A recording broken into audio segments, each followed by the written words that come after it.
Coming to you from high atop our studios in the San Francisco Bay Area, you're listening to TechMove. This is episode 52. Today is all about Cinegear 2022 that happened back in June of 2022. We have a bunch of great interviews with companies like Anton Bauer, Deity Microphones, Canon, DJI, and Sony. I'm Rod Louie, and with me is Keith Moreau. Get ready.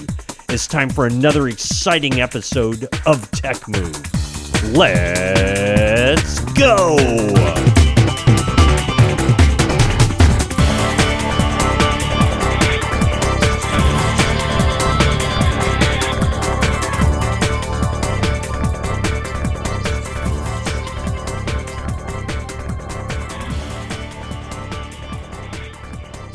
Welcome, everyone, to episode 52 here on TechMove. It is Rod Louie, along with the great Keith Moreau, and it has been a little while since we've been able to come back and talk with you a little bit, and this is no exception, ladies and gentlemen, because we have probably a precursor to Cinegear 2023 with the episode of Cinegear 2022 presented right here in front of your eyes right now. Keith Moreau, how are you today? I'm very good. And you? Good. No, I'm doing very, very well.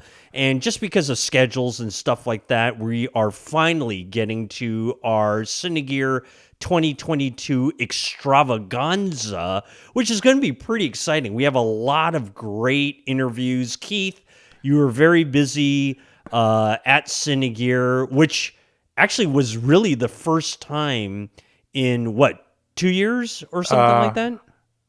I guess it's 3 years because the last Cinegear that I went to was in 2019. Right. Holy mackerel. Yeah. I mean, yeah. You know, not only with COVID and them not being sure about how to restart the thing, it has been a while since we've been able to cover such things as Cinegear. So, folks, you are in store for a great episode, a lot of great interviews, a lot of great information being passed down, and we will get to that after we talk a little bit of some of the new things that are going on in the world of Keith Moreau and Rod Louie and the world of TechMove on its own. And Keith, you know, in our pre-show production meetings that we have that last weeks on end, one thing that's very, very interesting is that you've had a couple, well, I won't say a couple, well, maybe it's a couple, but major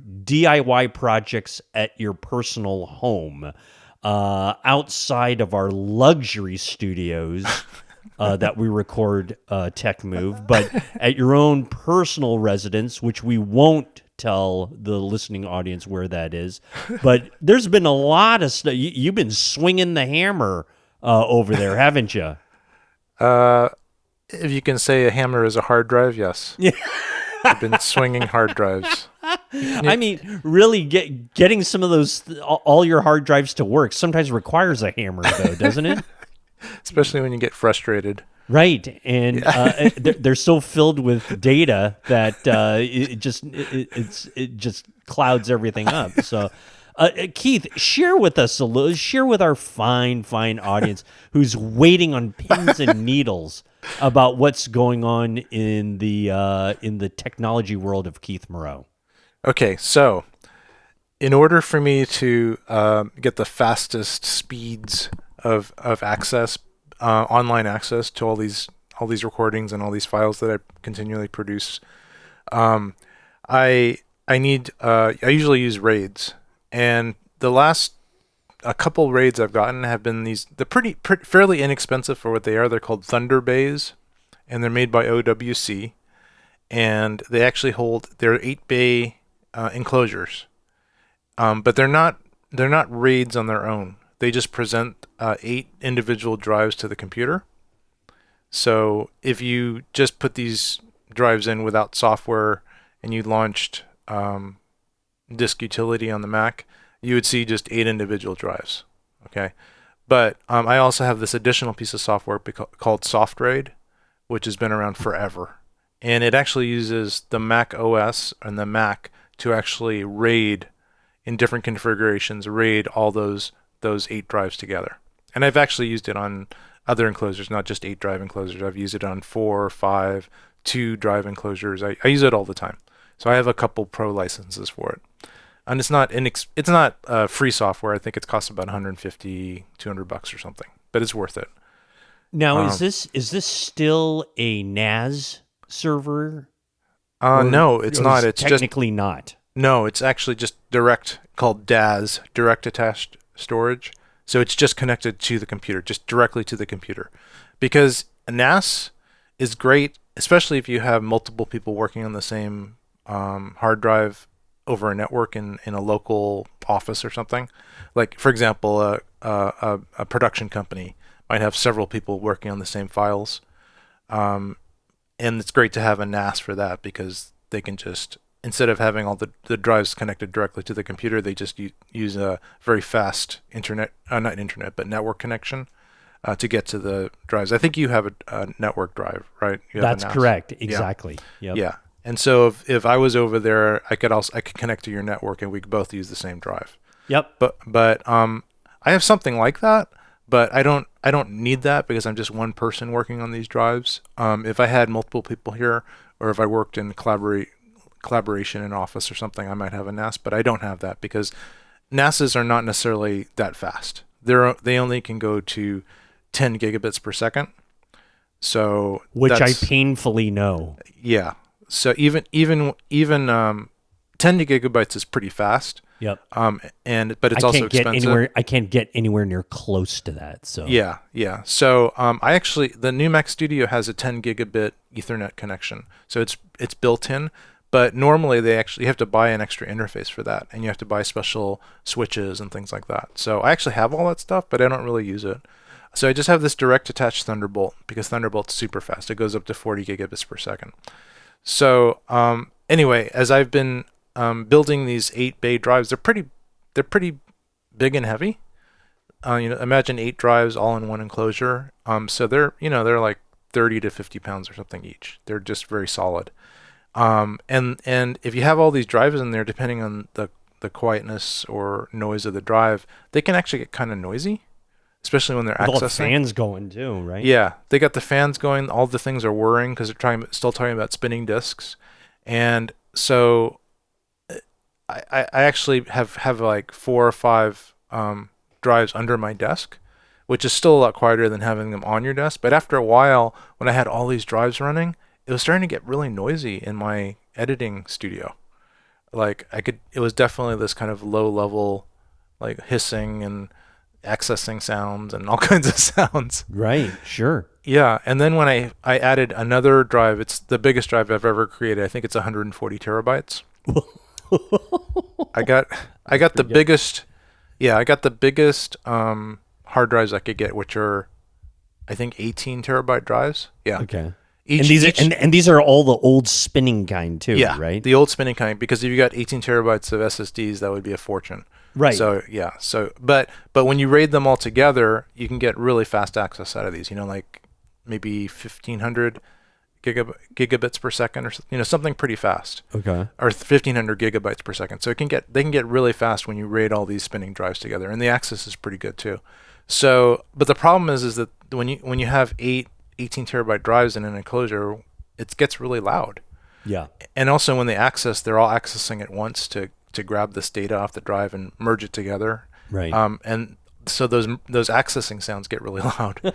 So right. Yeah. Probably sounds like teletype machines or something. It kind of does. It kind of does. Yeah. So I've been meaning to, for a really long time, extend the Thunderbolt connection from where my Mac Studio, or my computer is, in this case now it's a Mac Studio, in my office studio, to a nearby broom closet, which I converted into a little server closet. So I thought I could move these drives over to the server closet, which has other drives in it and things, and then I would still be able to access them with direct attached storage, but not have them right in my office and making noise. And therefore isolating sounds and stuff like that. They can go crazy in the closet and close the door and nobody cares. Yeah, and another issue too is the room was starting to heat up a lot because all these drives you can imagine running at once, it generates a lot of heat. Right. There's just a lot of reasons to not have it in this room. So, and I'd been looking into it and I was saying, I wonder if there's a way to extend Thunderbolt or to have just a longer cable, because right now, previous to even very recently, the longest cables you can get to be about 7 feet long. Right. And that was it. Exactly. Yeah. So I looked And they're into very it. expensive too. Yeah, I they're think really expensive. I think the 7-footers are like at least $50, right? At least. Right. Oh yeah, they're definitely in that range. So, so I looked into it, and it turns out there was a company, I forgot the company name. It's not 3M. Anyway, you'd recognize the name if you heard it. Anyway, there's a company that makes an optical Thunderbolt cable. So on one end, it takes the regular electrical signal, converts it to optical, and then shoots it 30, 100 feet or whatever, and then on the other through optical fiber optics, and then on the other end it converts the optics to regular copper, and then that plugs into your Thunderbolt stuff. So I said, oh, that's pretty cool. I could use that. I don't need 30 feet. I only need about 10 feet. But still, that was a viable solution. The cables are really expensive though. They're like $300. Wow. And are these cables rated for Thunderbolt 3 or 4? Or, Yeah, they can go that because we've fast. had that discussion on a previous episode. Yeah, there's Thunderbolt 4 cables. They can go Excellent. 40 gigabits per second. So I looked into that. I went, that's interesting. I don't need 30 feet, but it's an option. But then I saw that Apple had just released their Pro, I think it's like 9.5-foot cable or 10-foot cable. And it's just copper. But they'd put enough electronics in it to make it work over that distance. So they extended the range of their Thunderbolt cable. It's still not cheap. It was like $150. Mm-hmm. But I also heard that there was latency on those optical cables, which made it a little bit lower performance, because when you would access, there'd be a little bit of delay before it went back down, converted to optic to convert the electrical to optical and then back. And so that created a little bit of delay. And so all your accesses and things like that might be a little bit slower. Maybe not that perceptible, but something. So I said, I'm going to get this Apple cable and see if it works. So I got the Apple cable. I actually had it delivered from an Apple store, which is kind of cool. And I had it here, and I tested it out just locally, just in my own underdesk setup to see if it actually worked, and it worked fine. So the other day I just bit the bullet and went under my desk, and I pulled out all these super heavy drives, and I moved into my server closet, stacked them up. So I have like 4 of these gigantic drives, along with my Drobo, and one of my main Drobos, which I use for my main kind of system drive, that has extra stuff in it. For example, my iPhotos library and things like that I don't want to store on my SSDs because they're so huge. And I put it in there, and I got it all daisy chained, and this Apple cable is just long enough to reach underneath. I have a kind of a hole cut in my floor. Yep. And it goes underneath, outside the house a little bit, kind of in an eave, and then through the like the lower floor joists, and then up into the server closet. I have other cables going there back and forth there too, so it was the same line, and Right. it was just able to make that distance. So you have to put the thing pretty much on the floor, Yeah, right? yeah, And the first like dri- nobody could go on the top shelf of the broom No. closet. No, so I have that thing right on the floor, right near the opening, under the floor, and I have I have a 2 terabyte, very quiet SSD drive right underneath my desk. It doesn't make any noise. That's my connection. So I have a 6-foot cable coming out from my studio, going into this small SSD drive, and then out of that SSD drive, and then under the floor, and then into my closet, and into that set of drives, and that works. And you did tests to see what the speed was of it. Yeah, I did tests, and I put one of my fast drives, the same one that you have, the Acasis drive with the rocket. Yes. I forget the brand, but yeah, I forgot. Sabrent, the Sabrent. Sabrent, right? The Sabrent, which is super fast. I have a couple of those. I put one of them at the end of that chain that I created, and it was just as fast as a local. Oh, drive. that's wonderful. Yeah, and so I'm extending it about. I mean, it's like almost 20 feet because I have a 6-foot cable, and then so it's almost a 20-foot extension. So yeah, and so now I'm able to. It's like totally quiet in my office right now while we're recording. Like there's no drives churning away and clacking and Coughing and hiccuping and everything like that, right? yeah. So it's Yeah. back to this nice quiet mode And that I really and, like. and you know what? The temperature of the room must be a little bit better too. Oh yeah, it's totally cool now. Yeah. My closet, I think when I'm running is pretty hot, but I've got an exhaust fan in there, so Oh, okay. it stays. When it gets to a certain temperature, I have this little thermostat controlled outlet, Right. and I have a exhaust fan plugged into that. So when the temperature goes above a certain point, it just turns the fan on in there. And it But I probably can't. is on all the time. Then. It's on all the time if I'm using it, like if Right. I'm editing and those drives are on. Yeah, Sure.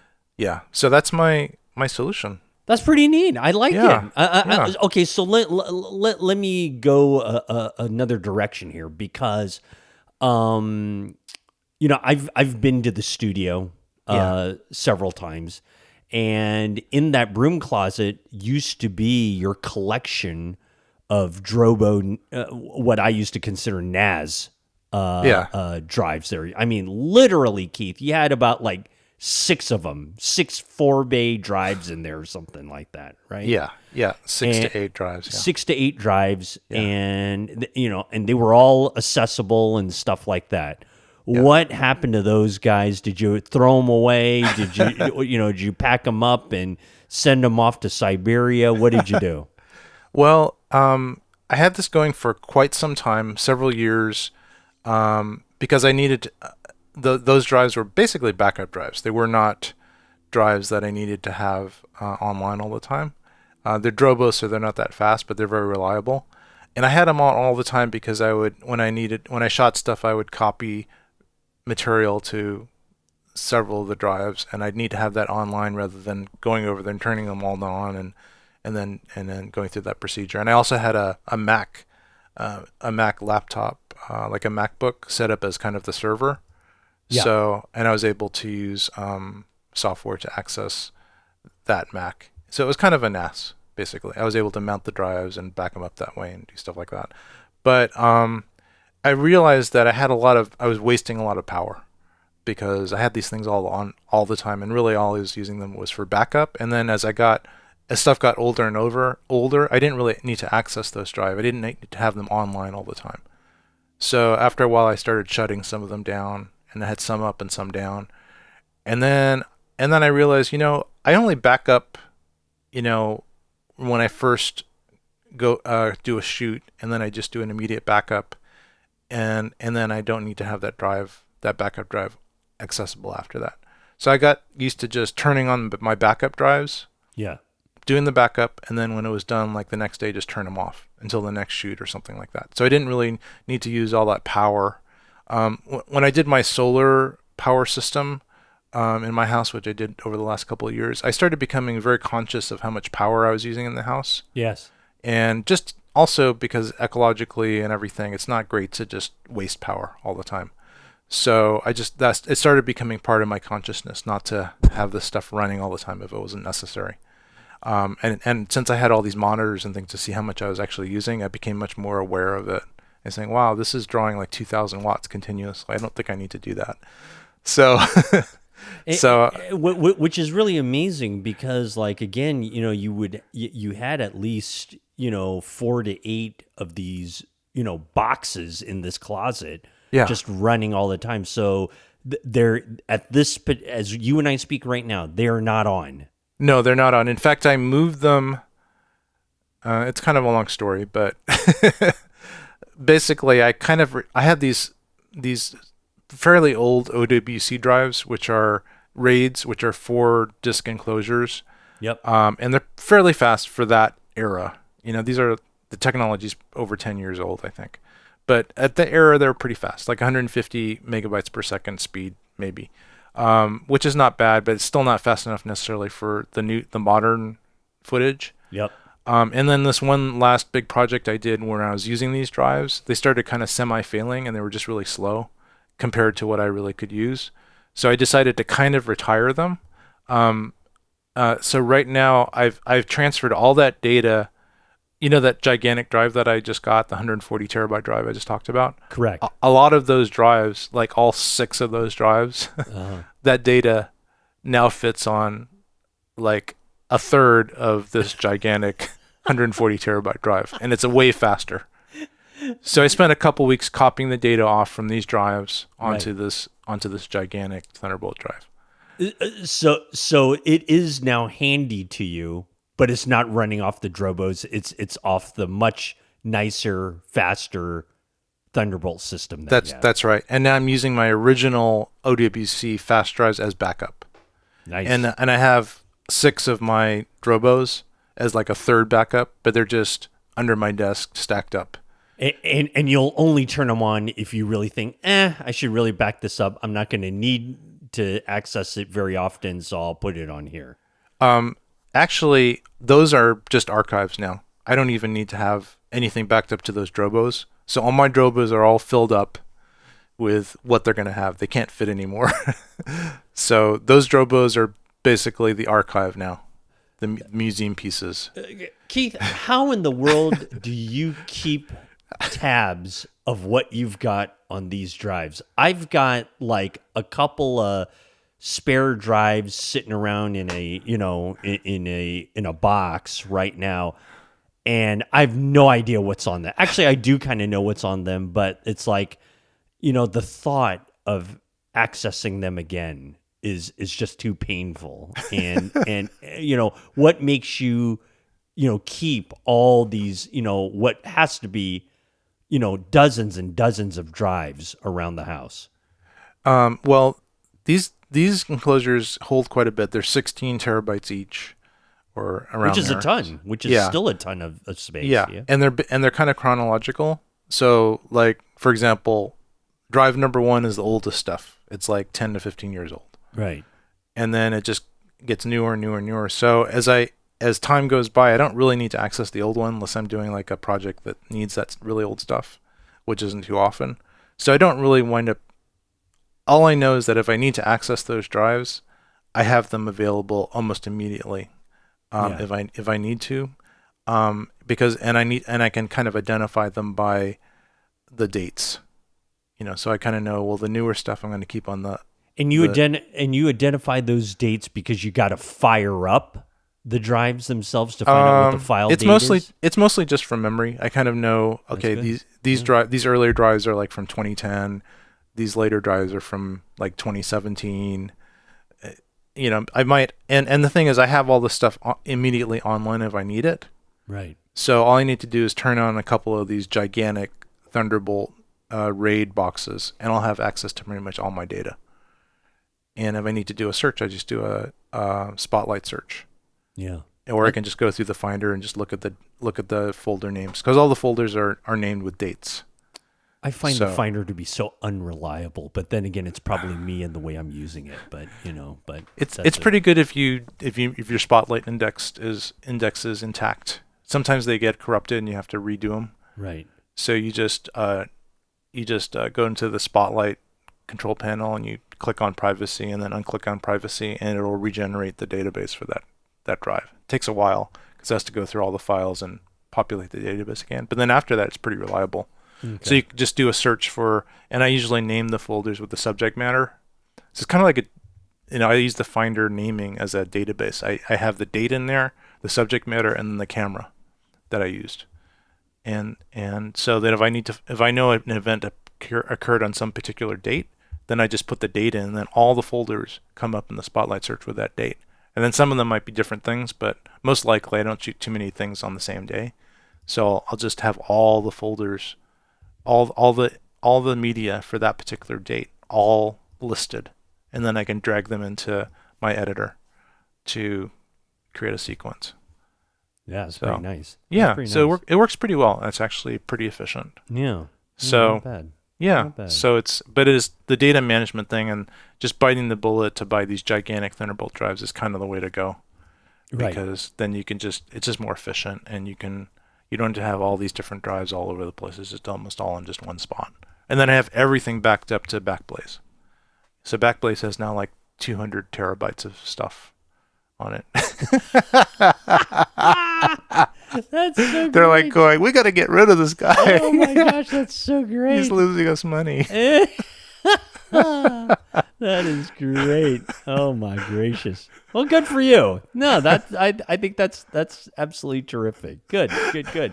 Oh, and so okay, so we talked about like the temperature and the noise and stuff like that. Has it created more room in your actual studio office because you've taken out stuff there? Not that much room, but that's okay, because they didn't really take up that much room anyway. They were under my desk, and my desk, if you remember, it's huge. Yes, it is. And so lots of stuff can fit in there, and nobody even knows that it's down there. Right. So I had this little rollable file cabinet that I had in front of all these drives that are way in the back, behind next to the wall under the desk. Right. And so now the file cabinet can go in like another 8 inches or something, because the drives aren't there. But that's, other than the amount of space, no, not really. It hasn't. That hasn't changed, and it's still just a big mess. Good. Congratulations. Good. Just perennial Very cleaning. But the good news is that you can really access those files in at the drop of a dime, which is that's good. right. The drop of the dime, and good. it's really organized, and I don't have to worry about all this clunking and stuff that's going on. And it's like, why is it clunking so much? It's gonna fail at any moment. Ah, fantastic. All right. Well, good. Hey, so there you go, kids. Learn your lesson and invest in $10,000 cables to get yourself 10 plus feet of Thunderbolt 4 speed. So that's the lesson that you can take away from this little segment.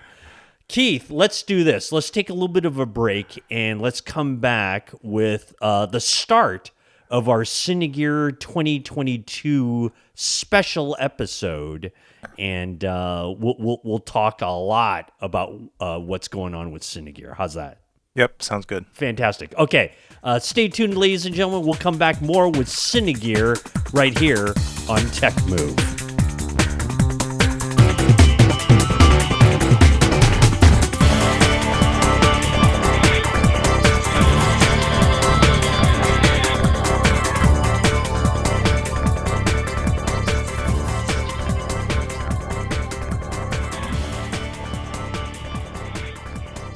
All right, folks, welcome back to TechMove, and you are in for a treat because today is our Cinegear 2022 extravaganza.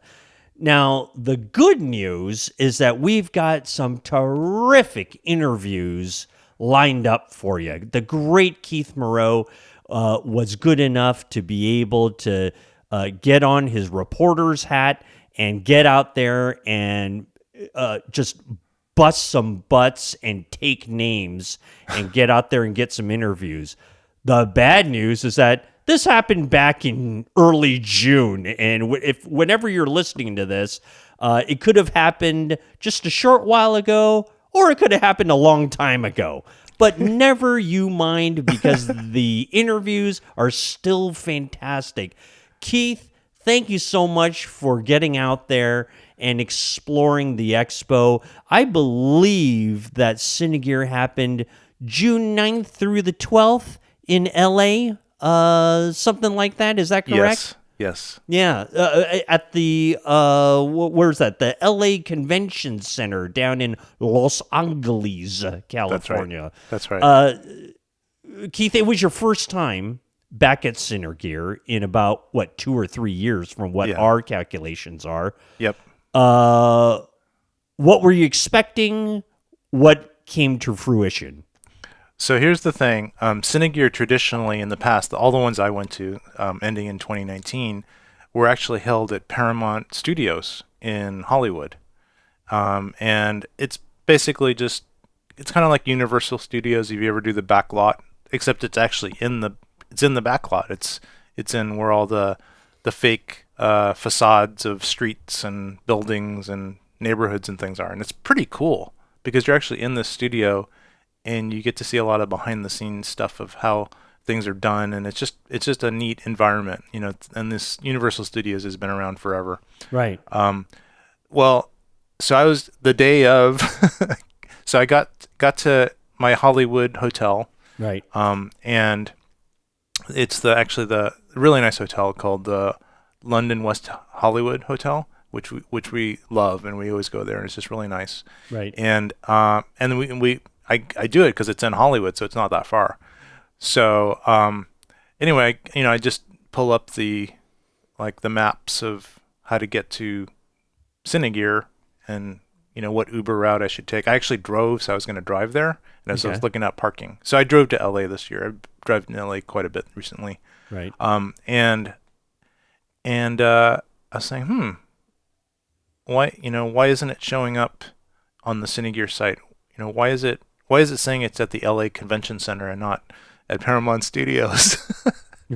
So as it turns out, they changed the location.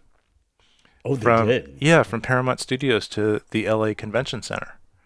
So it actually is in LA, which is actually kind of far from where West Hollywood is. It's not super far, but it's medium far. And in LA traffic, it could be excruciatingly far. It could be. And, LA is just impossible to get anywhere. Anyway, it wasn't too bad. It was probably a little bit longer than normal, but it was just a surprise that it was at this new venue, which made it quite a bit different in character. As I said before, it was really cool to be in the Paramount Studios. LA Convention Center, it's just like, Las Vegas Convention Center. It's like a big, gigantic building where a bunch of vendors have their tents and displays and things set up inside, carpeted interior. So it's a lot like, the atmosphere is a lot like NAB. And it's quite a bit smaller than NAB. So in a way, it's more concentrated on cinema gear and film gear. So that part's good. But as far as the actual character and atmosphere, it's quite a change. And I kind of preferred the other one. But I could see why they changed it, because sometimes it gets really hot out there. Some of the vendors are basically just melting, and it's not that organized and centralized. So you have to go all over the place to find different vendors. So this one was much more organized, a lot less chaotic. It was easy to relax, and so that part of it was different. It was the vendors and the different different manufacturers that were there. It's still pretty cool to see all that. So that part was really good. It was just a different venue. And it must have just had an entirely different feel for the show. It did, because mostly Cinegear was outside. There was some stuff that was inside of the sound stages, like a lot of the lighting stuff was inside, and that was kind of cool. So yeah, it did have different feel. They actually had a little outside area, but it was much smaller. And it was like, why are you guys out here? Are you relegated because you lost the lottery? They didn't pay enough for like booth fees in order to be indoors. Yeah, it was like they were sharing like the same space as the taco truck, So, but I actually joked with the DJI guy about that, and he says, "No, we love it here. We think it's so cool to be outside." Sure they did. Right. Sure they did. 90-degree heat and without air conditioning. It was great to be out there in the baking sun. Yeah. Fantastic. But anyway, so that was, the thing that was pretty cool was that one of the delays was actually the president. Okay, so one of the things, I had no clue about the LA Convention Center. I hadn't been there before. So it's huge, and there's a huge amount of parking, and it's really hard to get in there. There was another conference there called the Convention or the Conference of the Americas or something. It's kind of a famous thing, and like all the world leaders were there, including President Biden. Oh wow! Like this was kind of like G7 or the United Nations meeting. It was amazing, and when I first went there, I saw this kind of kiosk that looked like a registration thing, and I went up to it and I said, "I'd like to, register as press to, this thing." And they said, "Oh, okay, bring it up." And okay, so what? This might answer your question. In California, oh my God. registered to vote for the 2022 U.S. midterm elections October 24th online. By mail and in person. Just proof that these shall that not be named is listening all the time. Right. Probably has an episode of TechMove out before we do. But anyway, so President Biden was there, and we actually had to wait before we got into the parking lot. There's like a street right before it, and the presidential motorcade went in front of us. Oh, nice. Yeah. So it's very possible good. that we were within 100 feet of President Biden. And didn't get arrested or questioned. No. That's very good. It was a good day. It was a good day. And then and it turned out the parking was pretty easy, even though it was confusing at first. So anyway, so that's my kind of like little setup as far as the atmosphere goes there. That's great. No, Yeah. that's fantastic. Okay, so let's do this. Enough talking.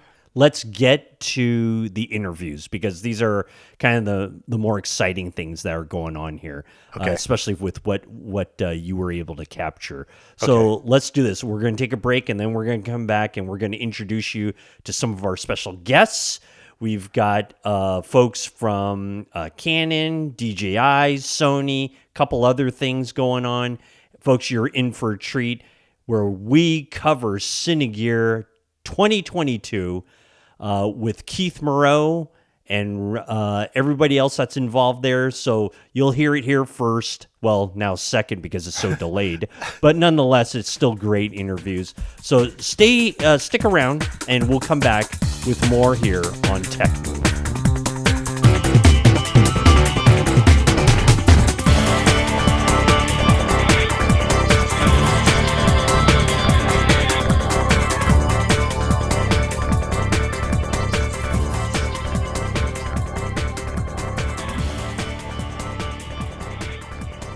Continuing coverage of Cinegear 2022 for TechMove. It is Rod Louie and Keith Moreau. And we have now a guest from Cinegear that is really not an ordinary guest that you would hear on these airwaves. But, hey, TechMove, we're very innovative here, ladies and gentlemen. And it's very, very cutting edge. And we have secured a interview with a company by the name of Anton Bauer. And we have the great fortune of speaking to their technical sales manager, Ted Doubov, who spent a little bit of time with Keith. And Anton Bauer does everything batteries. Right, Yep. Keith? I mean, give us a little background. Everything batteries with Anton Bauer. Oh yeah, they're like the household name in batteries. Mostly the bigger batteries that are used on really professional cinema cameras, like those really big V-mount batteries that are huge, honking. They weigh more than probably all of our cameras combined, and they're they're just big. I actually have a bunch of V-mount batteries, but I don't have Anton Bauer batteries because they're like premium. They're like the Rolls-Royce of batteries. So they're pretty expensive, but they're really reliable and really good. So are these like the true third party? Like, Sony will include a battery with their cameras, but you want to get an Anton Bauer battery to replace the Sony one. Is that what we're talking about? Well, I think in some cases there might not those manufacturers might not even make batteries. They might just have a receptacle for a battery that Anton Bauer makes. And they just slap their name on it like it's their own. Or vice versa. I don't know if they slap their name on it. I think they just will, people don't necessarily buy Sony batteries for Sony cameras. Not we're talking about the big cinema cameras that have like need a lot of power. And actually that's one of the things that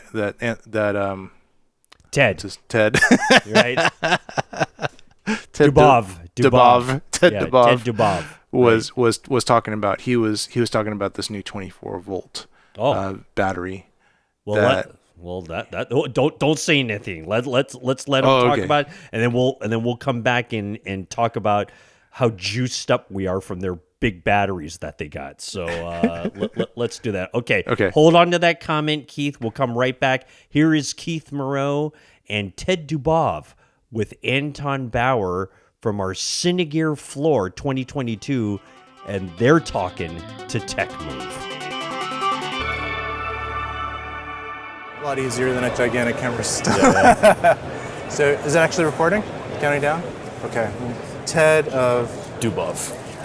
Anton Bauer. Ted Doubov of Anton Bauer. Okay. Hi, this is Keith here with, forgot my podcast, TechMove podcast. And we've got Ted of Anton Bauer, and he's going to tell us a bit about their new battery systems. Go ahead. Awesome. Thanks for chatting with me, Keith. It's a pleasure to be on with you. I want to talk to you about 26 volts. I know recently we've had a big announcement from Ariel with the Alexa 35 requiring a high voltage battery, and this is something that Anton Bauer has actually been doing for a while. We've had 26 volt Gold Mount Plus batteries out since several years ago now, and as this camera's come out, they've come into the spotlight, and so. Our Gold Mount Plus system is unique because of a couple of reasons. First, it's a native 26 volt high voltage, so it doesn't upconvert from 14 volts like many other manufacturers have, which is a benefit to the battery because you aren't cutting the watt hour capacity in half or the longevity of the battery in half from a cycle count perspective. Right. Additionally, we've got these 26 volt Gold Mount Plus chargers, which will actually charge both 14 volts and 26 volts. Okay. So folks who have been using Anton Bauer Gold Mounts for a time don't have to invest in an entirely new ecosystem. You can use our 26 volt batteries on the same charger, and with a down conversion plate that we also offer, it'll work on a 14 volt application as well. Okay. So you just said something, and I was going to ask you, so I wasn't really paying it full attention, but if I took one of these bigger batteries, higher voltage batteries, and put it onto a standard system, would it work? Well, there's something awesome about it. The first thing is, the way that this is built, there's a bit of mechanical interference here that will actually prevent you from putting this directly on a 14 volt application so that you don't fry any of your equipment. Got it. Super important. Okay. There is a sandwich plate that we make that will down convert this to a standard gold mount, which will allow you to use it on those applications. Okay, great. Perfect. So I think you've answered all the questions about it. Why? Okay. What's the reason for a higher voltage battery? So a higher voltage battery is something that you can use for multiple applications, like really high watt draw cameras and lights, and it's something that the industry is kind of moving towards with the announcement of a new camera and with more power hungry lights, and it's something that that we kind of saw happening a few years ago that we jumped on then, and now it's something that we created for those purposes. Can you name a few cameras that require this battery? Yeah, like the Flex 4K, the Ariel Alexa 35, which just got announced, obviously. Yeah. We also have an application for the Sony Venice and Venice 2 that you can do a higher voltage battery. Okay. So they've been around for a couple of years now that you can use them, but folks are really jumping on that now as those sensors get more power hungry and you can do more and higher frame rates and data and all that stuff. So. Right. We're talking about big pro cinema cameras that that are power absolutely hungry. Okay. The big question, how much does it cost? Well, actually, we've got really great promotions. I encourage you to reach out to your local dealers. From a list price standpoint, the higher watt hour capacity is around $1,000, around $700 for the lower watt hour capacity battery. Okay, that's not bad. It's a 240 and a 98.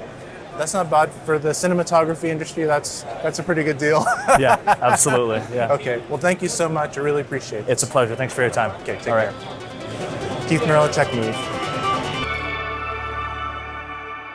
All right, that is the great company Anton Bauer and Ted Doubov, the technical sales manager who was kind enough to spend a few moments with Keith Moreau for TechMove and our continuing coverage of 2022.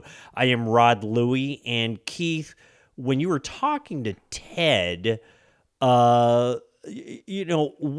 what about the batteries that he was kind of specifically showing that interest you greatly? Well, okay, here, to be honest with you, you must be. I demand it. Go honestly, ahead. I was just basically testing my recording equipment with Anton Bauer. It was just like he was there. I had kind of just put it together, and I was saying, this is maybe kind of interesting. I'm going to interview this guy about his batteries. I was actually just looking at his batteries, and then he came up and said, "Can I interest you? Are you interested in this?" And I said, "Well, how would you like to be interviewed?" Because I'm personally not in the market for these big V-mount batteries. I've got a couple V-mount batteries just for like big long projects. Sometimes I mount them to lighting. Like I have a couple aperture lights that have V-mount inputs. Okay. So if I'm remote or something and I need like a lot of super amount of power, then I'll put those batteries on. But I don't really I have a couple V-mount things for some cameras, like some of my power hungry cameras, but for the most part, I hardly ever use them. So, but thank you very much, Anton Bauer. We really appreciate you coming on the show. Anyway, go on. Thanks, Ted. But the stuff's good. And so Anton Bauer, they make mostly battery stuff. They make tons of batteries, and they make mounting plates for batteries. and they're just, they're really a household name in batteries. So one of the things he was talking about was the new 26 volt batteries. I mistakenly said 24 in the previous intro, but so some of these cameras are so like high resolution, and their processing power is so high that they actually need 26 volt power. I think the newest RE 4K or 8K or whatever their big new camera is requires 26 volt batteries. So Anton's producing this thing for that, particularly for that camera. So that was kind of what he was talking about in this particular interview. Oh, that's pretty good. Yeah, super. So there definitely is a pretty big market for that, but it's a very specialized market for that kind of technology. It's very specialized, and I'm gonna just look on a price for one of these batteries. Oh gosh, So I'll probably fall off my chair for, So and this is just for a battery, right? Yeah, just for a battery. So let's just see. This will be incredible. Yeah. Okay. So as you're looking, I'm going to ask you a question because this is fascinating. Yes. When you're talking like a big battery like this, what does that exactly mean to us laymen? Does that mean like it'll run for like 9 hours now, or it puts out so much juice that you get the most performance out of the gear that it's being run on?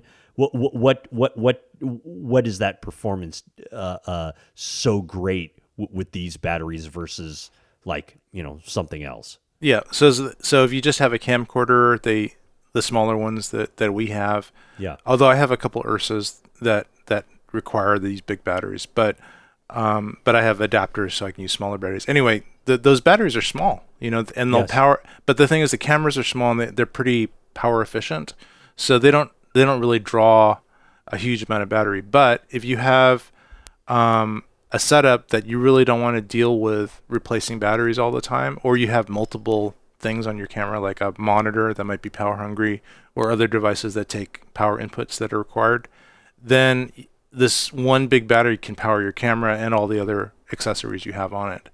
And it's a lot easier just to swap out this gigantic battery rather than replacing all these little batteries all over your rig. Right. So and then you don't have to worry about it. It's like, oh, this is good for all day, and I don't have to deal with it. And your rig is already gigantic anyway, so adding this big battery on it's not going to make a difference. Yeah. So you could use one of these type of V-mount batteries on just a DSLR type rig or a hybrid camera rig if you've built it out and put the plates on it and things to do that. And I've done that in the past. Like when I've done things where I really don't want to run out of power and have to worry about anything, I will occasionally use one of these gigantic batteries. But the thing is, if you have a cinema camera, like the kind that are, like the Alexas or the Reds or the big Sony cameras, they need these batteries. They won't work without a gigantic battery. Oh, there won't be enough power because they're so power hungry, because they're using like 20 watts or not 20 watts, like 200 watts or something like that. Right. So that requires a really big battery, and you might actually wind up replacing those batteries pretty often. So I'll give you an example. Their lowest priced 26 volt battery, which is that new line, the Diatonic, it's $750. Whoa. Yeah, yeah. And All right. And if you get the 4 battery kit Yeah. with the charger, it's $5,300. Wow. So okay. So very prosumer type of stuff here. Very, very pro, Yeah, not just very prosumer, pro. Pro, just straight out pro, like Just pro, like cinema industry. like movie production companies are, Yes. are getting these things. Yes, yes. Or if you're a big crew doing whatever. I mean, if you look at Yeah. any of those reality shows, they're all shot on these gigantic cameras. These guys are like all. It's really funny because you'd think that, especially reality shows, they want to be unobtrusive and have a small camera they can move. They use gigantic cameras, the shoulder mount things that are huge, and they're all over the place. Hasn't changed over like 30 years, has it? It's like I they're don't- all enormous. Yeah, I don't quite get it. Like, Especially when the quality is so good on the small cameras now. yeah, Who yeah, knows?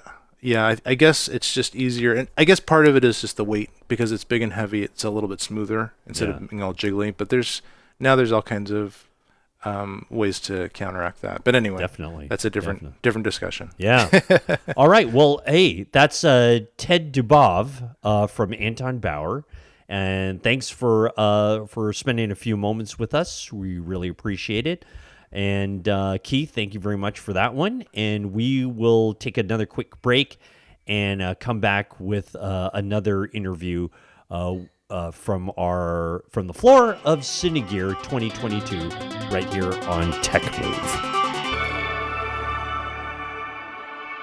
Hey, welcome everyone to the TechMove Cinegear 2022 episode, where Keith was good enough to secure some interviews, and some of these folks that we're talking to are going to be first timers.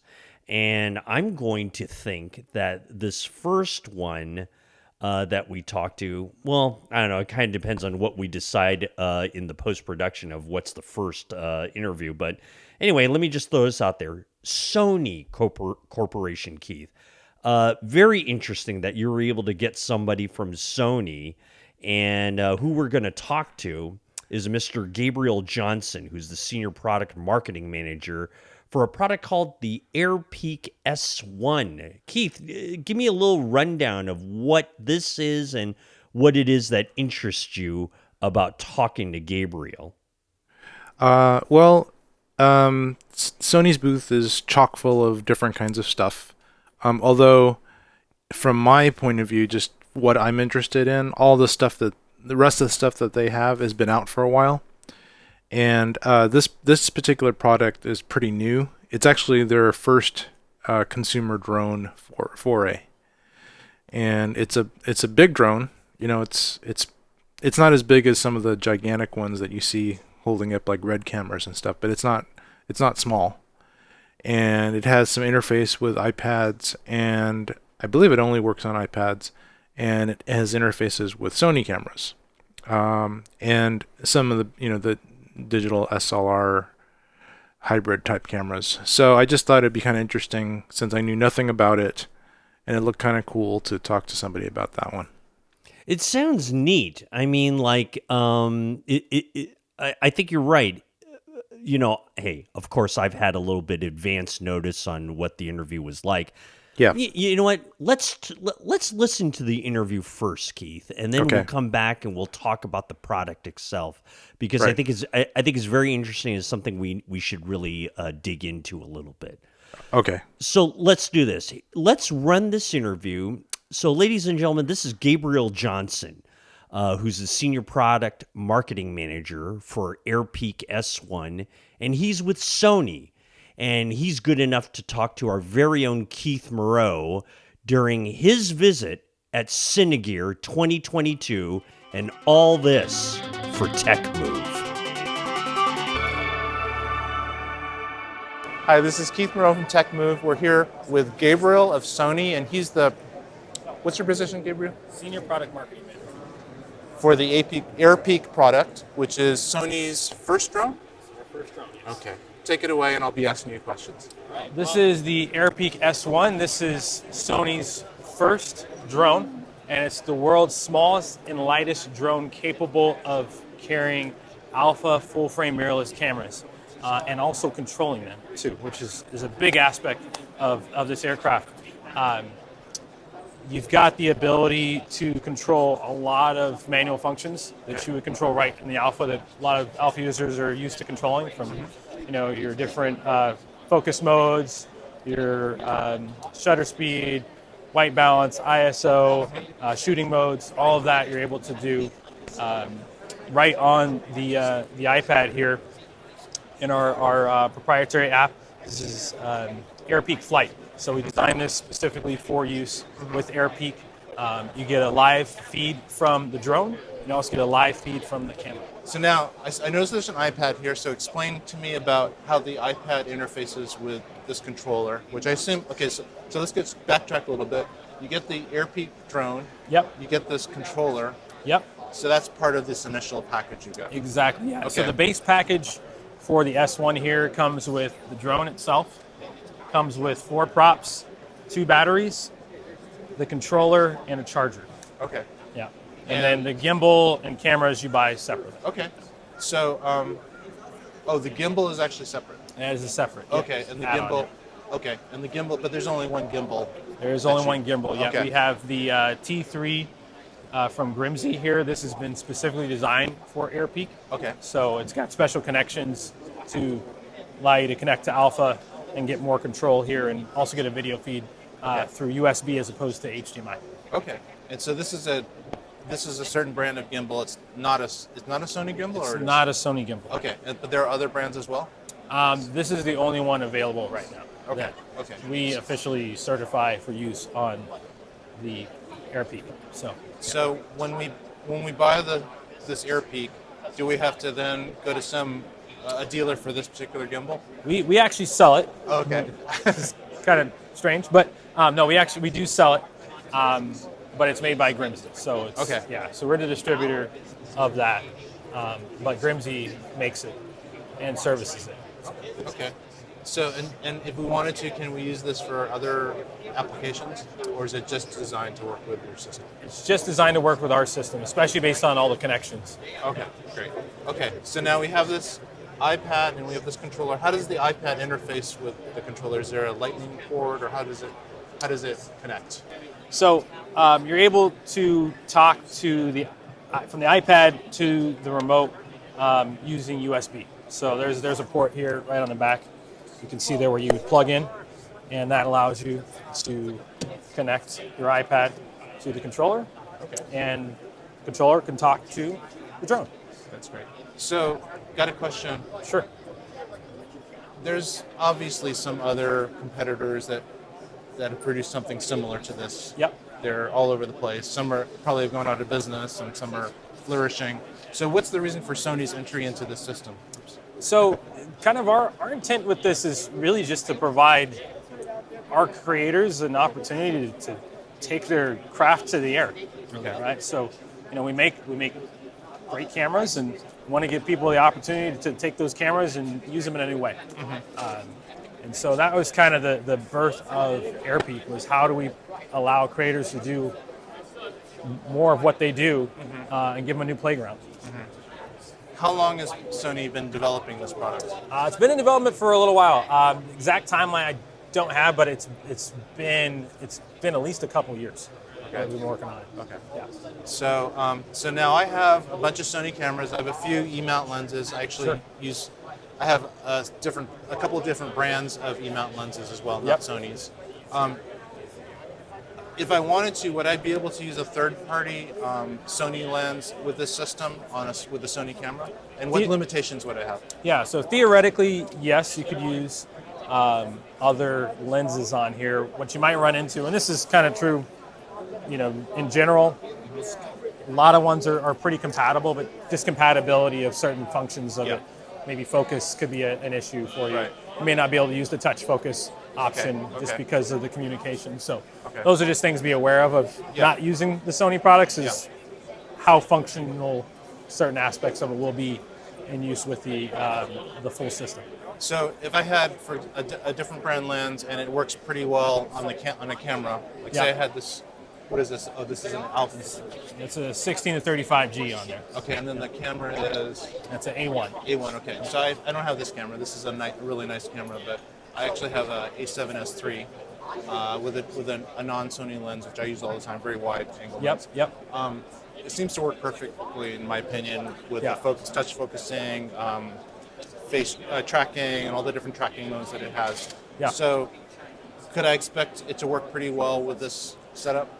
Honestly, you have to try it out Okay. to find out. And Okay. there's a lot of little things between here and there that Okay. could be different, Okay. but would be worth a tryout. Okay. Yeah. Try it out and test it. Okay. It's like, not too bad. They're like kind of lingering, and they're like, what's going on here? I think we need to have like a flashing police Recording siren now, or something. She was in the past. She would be kind of guarding people. She's really good, like Yeah. this. Hey, stop. And then it started to become like a fight. You're like, what? You trying to fight me? Like, hey. And I just figured it's okay. Let's just let people walk through. It's kind of funny. Okay. All right. So I have an iPad. Okay. And you need to have an iPad or an iPhone, something iOS driven. iOS driven, it's- yep. Right now, it's only iOS compatible. That's what I heard. Correct. Which is fine for me. And maybe at some point in the future, possibly there'll be an Android version, but we're not sure. It's just up in the air. We don't know. Yep. Okay, so so I have this. I have a camera. I have hopefully a lens that works. How much am I looking for it to cost for a setup for me, for my situation? Yeah. So what I call a like ready to fly kit. This is not including the iPad because Right. there's a wide range of products you could use with iOS compatibility. So I don't try to quote that. Right. But outside of that factor, you're looking at about 14.2 to get into this system to get it up in the air. Okay. Before you throw an iOS device on there. So Okay. you throw that on, that's gonna Make it add a little bit extra. higher. Yeah. And then, are you including the camera in that? I am including a basic camera with that Okay. and a basic lens. So that's your starting price, kind of our lowest cost option on an Alpha full frame Right. mirrorless camera, Right. and something as basic as one of our 50 millimeter lenses. Okay. So, how much are you allowing for that? Because the low. I don't know what the lowest price camera and lens is. So how much? Yeah. Let's subtract that out because I already have something that'll work probably. Yeah, I would say probably looking to take about maybe like $2,000 out of that. Okay. You're So probably, about 12K, approximately 12K. Yeah. If right I already have the camera and I already Yeah. have the iPad. Yeah, Okay. right around there. Okay. Sounds good. So I hear that you're an expert pilot, so we're going to start flying this now. Drone Moses- pilot. He's Moses. a champion drone pilot. They were just doing, practicing some like low flying and buzzing people. So we're gonna start that out now. So let's start it out. No, we're not going to do that here due to safety concerns. Anything else you want to say about the product? Just a couple other things I'll mention. So we've got stereo cameras on the front, back, side, and top, and it provides obstacle avoidance. Okay. And that also assists with automated flight as well. One of the hallmarks behind this, I would argue, is its ability to have 3D spatial awareness. Okay. So even without connection to GPS, it's actually able to maintain stable flight in a variety of environments. Okay. So that's something else I'll mention. And then the last thing I'll say is it's a really agile aircraft, and that may seem strange to talk about for something that's been built for photo, video, cinema, but there's something to be said, especially when you see this thing demonstrated, about just being able to get to where you want to go quickly. Right? So that's a big advantage. The fact that it spins up quickly, it takes off quickly. You can accelerate up to 56 miles per hour Wow. to get to where you want to go, and it's super nimble as well. So that just gives you more confidence just to get to where you want to go, get the shoot done, and then come back down. So that's another aspect of this that I think is worth calling out. But it's available now. Okay.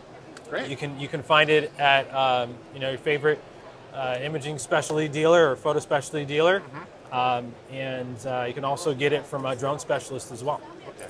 Well, thanks so much. Absolutely. Great. So, Gabriel of Sony, and I'm signing off. Keith Miller from TechMove. Thank you very much. Thanks again to our friend Gabriel Johnson of Sony.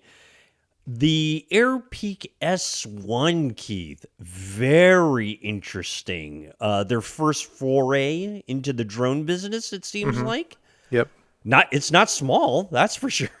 I mean, if anyone, I don't know if we're going to release the video of your interviews anywhere. It'll probably be on our website or some of our other social media pages. Yep. But the thing is not a little drone. No, it's pretty big. It's pretty big. Okay, go ahead. Give me your thoughts. Well, my thoughts is that I feel like it's version 1 of some type of Sony foray into something. And I think that it's probably priced pretty competitively compared to some of the other ones, and it's got the Sony backing. Because there's some others that are out there that you can clamp on your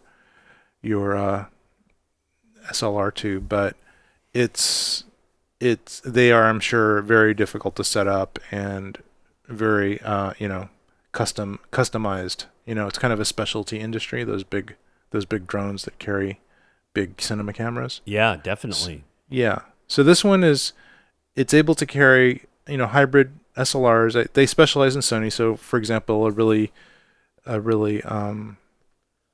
common one would be like a Sony A7S III, like the one I have. Right. Which is a really nice 4K Yep. camera. And it's pretty small.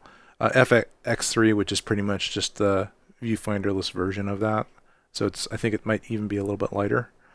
And then, but that's pretty much it. So do you think it could accommodate things like the A6000, the 6400 stuff like? Do you think it could accommodate something like that? Yeah, it's supposed to.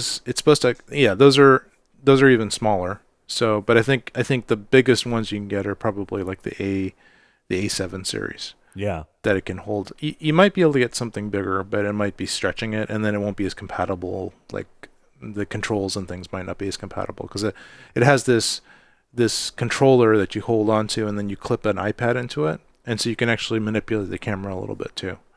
So you can adjust the controls on the camera, like exposure and various settings, like you might with a remote control on a camera. Right. So it has that ability, because you can plug in a USB into the camera from the drone. So that part works, but that's not necessarily going to work for other brands of cameras. So it's a pretty Sony-centric solution. And it's pretty big, and it's pretty expensive. It's like you really probably can't get away with it for less than $10,000 by the time you add the different things that you need to put onto it. Yeah, that's what you guys were discussing. It kind of seemed like it was going to be like in that 10 to 12,000 range. Of course, not including an iPad, not including a camera and all this kind of thing. So it sounds like it's going to be a pricey little thing until they really get it going.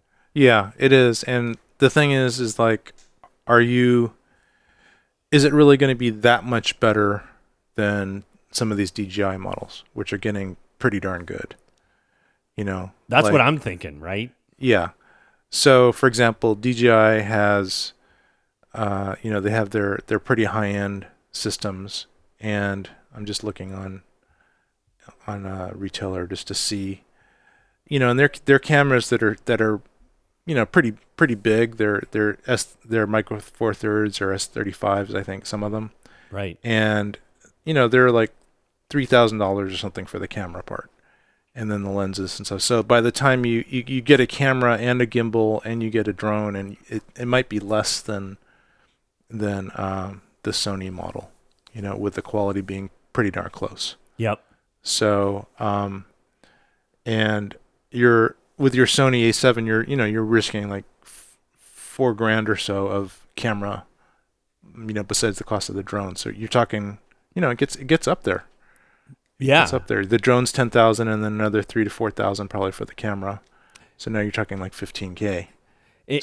And let's face it, somebody's A7 could be their A camera, and are you going to exactly want to put one of those up in flight rather than one that's dedicated, like a DJI or something like that? I mean, like, hey, they want to get in the game. I get it. That's nice. Yes. But, maybe they should have developed a camera just for that, just like the DJI people did. Yeah.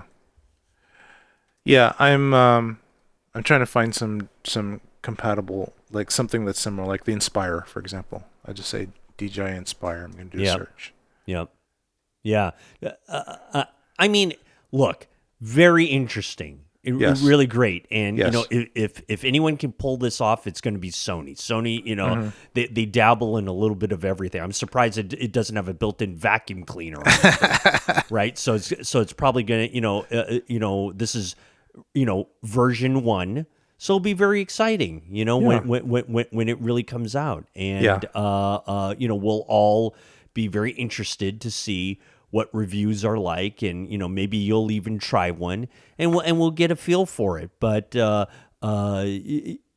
going to take a couple iterations of this thing before it gets to be the household name for drones and things like that. So I get it. I think if if they just keep it up and they pour money into it, it may have some traction. Yeah. But it's still going to be kind of a specialty thing because it's really large. So you're going to have permits, and you're going to have to be like a professional drone flyer to use this thing. Oh, is it going to be one of those where you might need a license to do it? Or? You definitely will need. Yeah, you'll need at least like the typical pro license for this thing because it's huge. Nice. Yeah. Wow. And which isn't hard to, it's not like lots of people have it and it's not that hard to get. You have to study and take this test. In fact, I'm actually studying and I'm in the process of studying and try to take that test. Oh, okay. Yeah. But it's huge. It's dangerous because it's so big and heavy. I don't even know if they have like prop guard protectors on it or something. So, right. It's a very serious commitment to fly one of these things. But it was really cool. It looks, kind of Darth Vader-ish, which I think I told the guy. Yeah. But we'll see what happens. Check back in a couple years in TechMove, and we'll see. Like 2 episodes from now, and we'll see how it's doing. Right. Exactly. That'll be pretty accurate. That's right. That's very good. All right. Good. Well, hey, congratulations to Sony and the AirPeak S1. And Keith, thanks for breaking the news for us on this new technology that Sony's got. Very interesting. And I'm very excited to see what comes of it. See what, maybe by like you said, maybe by the next time we review something, it'll be at the S23 or something like that. Who knows? Yes. By next time we get to this. So, all right. Fantastic. All right. Again, that's Sony. And that was Keith. And we are going to take a quick break here and reset for our next interview for Cinegear 2022, your continuing coverage right here on TechMove. Continuing on with more exciting interviews coming at you from Cinegear 2022. It is Rod Louie and Keith Moreau from TechMove. And Keith has secured a interview with a company by the name of Deity Microphones. And we have their brand development guy, Andrew Jones, come by, or actually we went by to him. And Keith was able to secure a interview with regards to some very interesting technology that they have regarding like timecode clappers. And of course, their main specialty, their bread and butter is of course microphones. So Keith, what drove you to visit the fine folks over at Deity Mics? Well, I've been kind of following Deity for quite a few years. They're kind of a small little startup company, I think a branch of Aperture. And I always wanted to, I think I did a teeny little interview a while back, but we never included it. Just because they didn't have that many products back then. They had like one really good on-camera mic, and that was it. And now I think they've kind of exploded a little bit. And they've come out with all these products that are really good deals. And they're really great because they have some really good products that are not that expensive. And so they're kind of creating competition. And so other companies like Rode and others are creating good quality products for less. And so I really wanted to see what they had, what their differing offering was. And it was kind of funny because, well, you know what? Let's go to the interview and then we can talk about it afterwards because there's kind of interesting things happened. No, that sounds great. Okay, let's do this. Let's talk to Andrew Jones. And he is talking to Keith Moreau right here on our Cinegear 2022 coverage right here on TechMove. Hi, this is Keith Moreau with TechMove. I'm here with Andrew of Deity, and he's going to explain some of their new products and some of their classic products. Hi, Andrew. Yeah. What is going on? Let's talk about the new products first and foremost because people are going to care about that.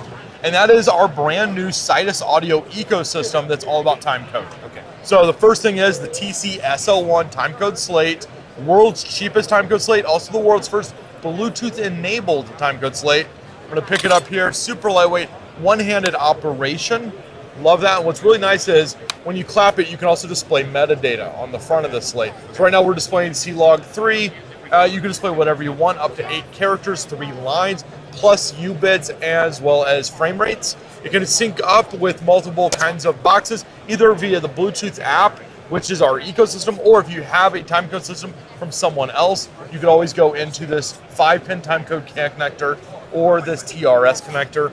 Really simple little device, great battery life, solid build quality, only $1,000. Oh, not bad. Yeah, Not bad. it's 30% cheaper than the average timecode slate currently on the market. This thing is coming out in August, and the companion for this is the little TC1 box, which is our Bluetooth sync box. What's great about this, Velcro on the back built in, locking TRS jack, onboard screen and menu controls. And if you're worried about someone touching the controls, it also locks everyone out so they can't actually make any adjustments when you're on a shoot, so you don't lose timecode sync. It only drifts one frame every 72 hours, which is fantastic. Early bird pricing on this is only $170. Oh, that's really good. Really is super affordable. It's going to shoot up to $199 though after August, so get in on the pre-order now or sometime this summer. It's shipping at the end of June, around June 20th, June 21st, somewhere around in there. Okay. So for those that aren't that familiar with this type of device, can you explain how it operates? Absolutely. Here's when you use this kind of device, because I know a lot of people are like, I've never used timecode for before. But now it's an option probably on your camera. And for all small body cameras out there, like your mirrorless and DSLRs, we can also output a microphone signal into your camera. And in DaVinci Resolve, you can adapt that over for timecode. Here's where it comes in hand. Post-production is cheaper with timecode. By that I mean, how long does it take you to sync up your footage? How much are you paying yourself as an editor? Or if you're having to pay an assistant editor to create the project for you and do all of your sync, when you're running multiple cameras and multiple audio sources. But with timecode, it syncs up like that, super easy, super fast. You get into your edit faster when you're operating with timecode. Right. And as opposed to audio syncing where you With waveform, and someone claps, and you have to look on the waveform and the clap for the camera, and then all the audio files, and you have to sync it all up, and it's like, And it cool. drifts and- That's now the first time the clap happened. Let's talk about the next time you hit it, and the next time. So over the course of a whole day, doing that to multiple clips, multiple audio files, it's going to be a nightmare. Whereas timecode, boom, you're done. So with this system, would you be able to run a mic into it and then have it split the channels and have one channel be the time? So we have a microphone built into the unit. Okay. But if you want to do something like that, let me show you. I've got something right here, which is a fantastic $50 item. So I pulled this $50 off. for that? 50 bucks. Here's what's cool about this microphone. It has that input you're talking about. So the mic has the input, not this device. So I can plug this guy into this, which is our D4 Mini, 50 bucks, going into my camera. And then that would actually handle that, no problem. Wow. That's pretty cool. Talk a little bit about this since you've got it in hand. So what's really cool about this is it doesn't require any batteries, turns on and off with your camera because it doesn't have any batteries. It pulls all the power needed from your DSLR or mirrorless camera on the microphone port and no extra settings, nothing else needed. If you're running a camera that has auto gain, again, it works perfect with this. It'll adjust whatever it is that the camera is sending to it via its preamplifier. Comes with this dead cat. The cable needed to go into a cell phone, which is often a bonus cable because it's TRRS, included for free with the kit. Good deal. Yeah, I have to get one of these. It's a really cool little microphone. The tripod's coming out soon. This guy's gonna be sold separate, I think for about like maybe 20 bucks. Just a nice little setup if you need something. You put your camera on there, then put your microphone on top. Nice little tabletop tripod, then turns into a nice handle. We really like these products. They're really nice. D4 Mini is available right now, and it's considered an Amazon's choice item. Wow. That's pretty cool. I'm probably going to get one of those. Really cool. Yeah, because I'm currently using a different brand, and they're big, and gotta put batteries. Batteries. And the batteries. This is a great little item, Yeah. D4 Mini, and like I said, it just works really well. And the wind protection up to 21 miles an hour. Wow. So if you're outside and it's even just a slight breeze, you're not hearing a single bit of it with this guy. That's awesome. Okay. Well, since you're talking about mics, anything else we should know about your mic line? Well, I mean, in general, we also handle wireless mics unlike anyone else in a situation unlike anyone else. And that is this. Our transmitters record internally and transmit at the same time. And that means I can remote control them from my receiver. and allow these units to record. And if I have any problem out there with audio hiccups, any kind of interference, I go, okay. Because I got a good raw recording backup all the time. And that's been fantastic. That's great. I love that. I love the new trend of being able to record and transmit at the same time. That's awesome. Anything else you want to talk about while you're here? I just want to say we're having a great time here at Cine Gear. I'm meeting a lot of new friends. I wish you guys were here, but of course you're watching the podcast, which means you get a little taste of it in every little video. A little taste of it. Okay.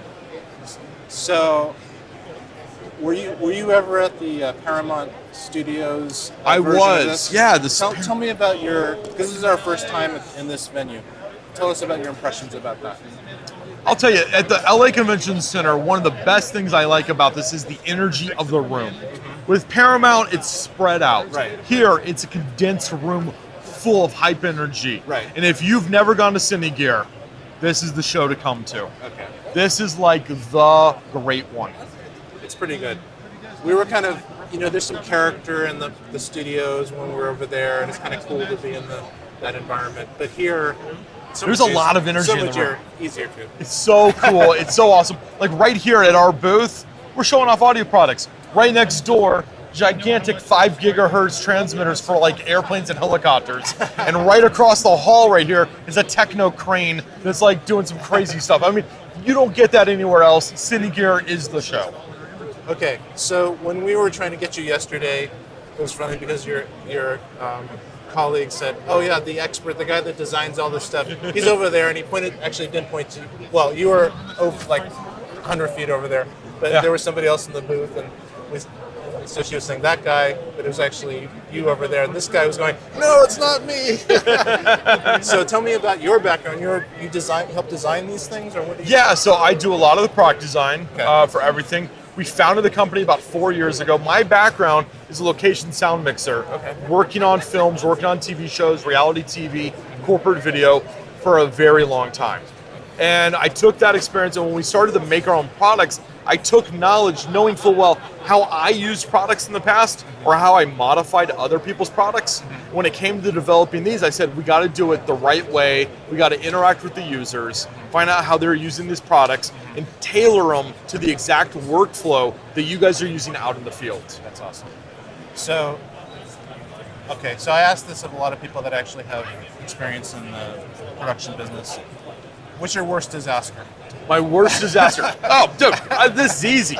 Worst disaster. Okay, you ready for a story? Yes. Okay, so NAB 2019. So this is 3 years ago. I say, leading up to the thing, I said, we're going to make a USB microphone. It's going to be the best USB mic ever made. And I said, look, here's the specs. I want to use a 37 millimeter capsule, premium capsule, large condenser. I said I wanted it to be a bi-directional capsule, so we could do that thing kind of like what Blue Yeti does with the multiple pickup patterns. We're going to do that. And we're going to have 9 of them. Okay, you can already see where this is going. Okay, and I said we need a stereo output. I want stereo analog, and I also want stereo USB, all on the same microphone. And I need headphone jack, and I need knobs, and this thing needs to be gold and amazing, right? We get the prototype after we've designed everything, and I get to looking at it, and I'm showing it to people. They say, how much does it cost? And I'm like, oh, it's like about $700. And they're like, good luck with that. It's the stupidest thing I've ever heard in my life. We forgot to ask the customer what they want and what features they actually need.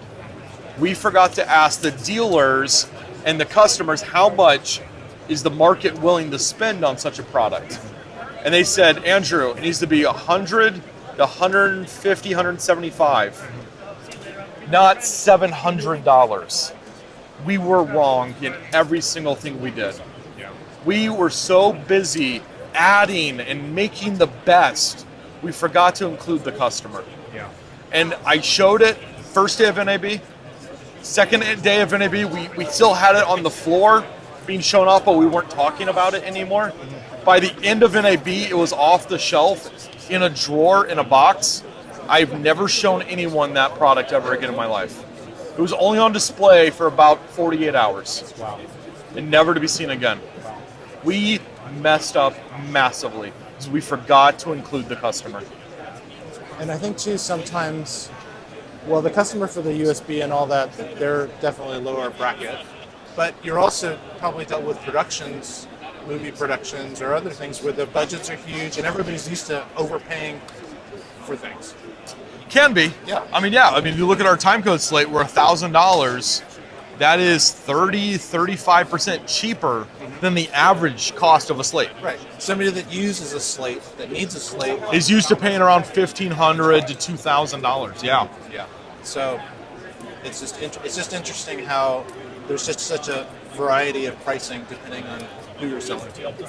Well, it's not just who you're selling to, it's also what techniques you're doing, what are you putting into it, where are you pulling your technology from?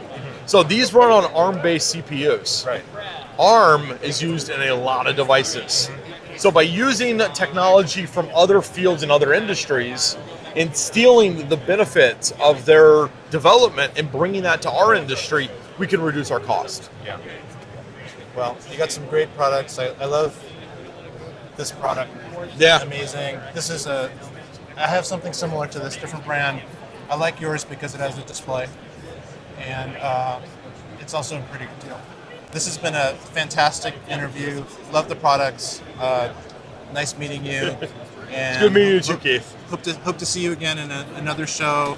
Maybe we can test some of your products. Maybe I can buy some and report back to you.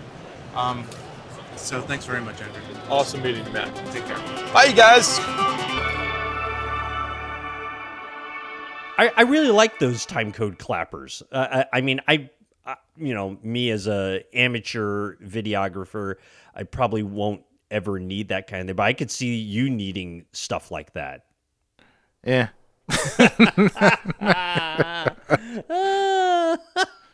Maybe if I was on a gigantic production with lots of cameras and tons of shots and stuff. Yeah. Narrative. Yeah. Maybe. Otherwise, why not just clap your own hands and sync up audio that way, or what? Clap your own hands, or having the other product that they featured, which I have a different competitor's version of that. So here's the thing, and actually this is kind of more relevant to us now because we have Mac Studios, which a lot of software isn't compatible now, the new M1 stuff. Yep. So one of the products that I used forever for probably 12 years is Pluralize. Oh, Yeah. I remember you Yeah. telling me that name for like decades now. Yeah.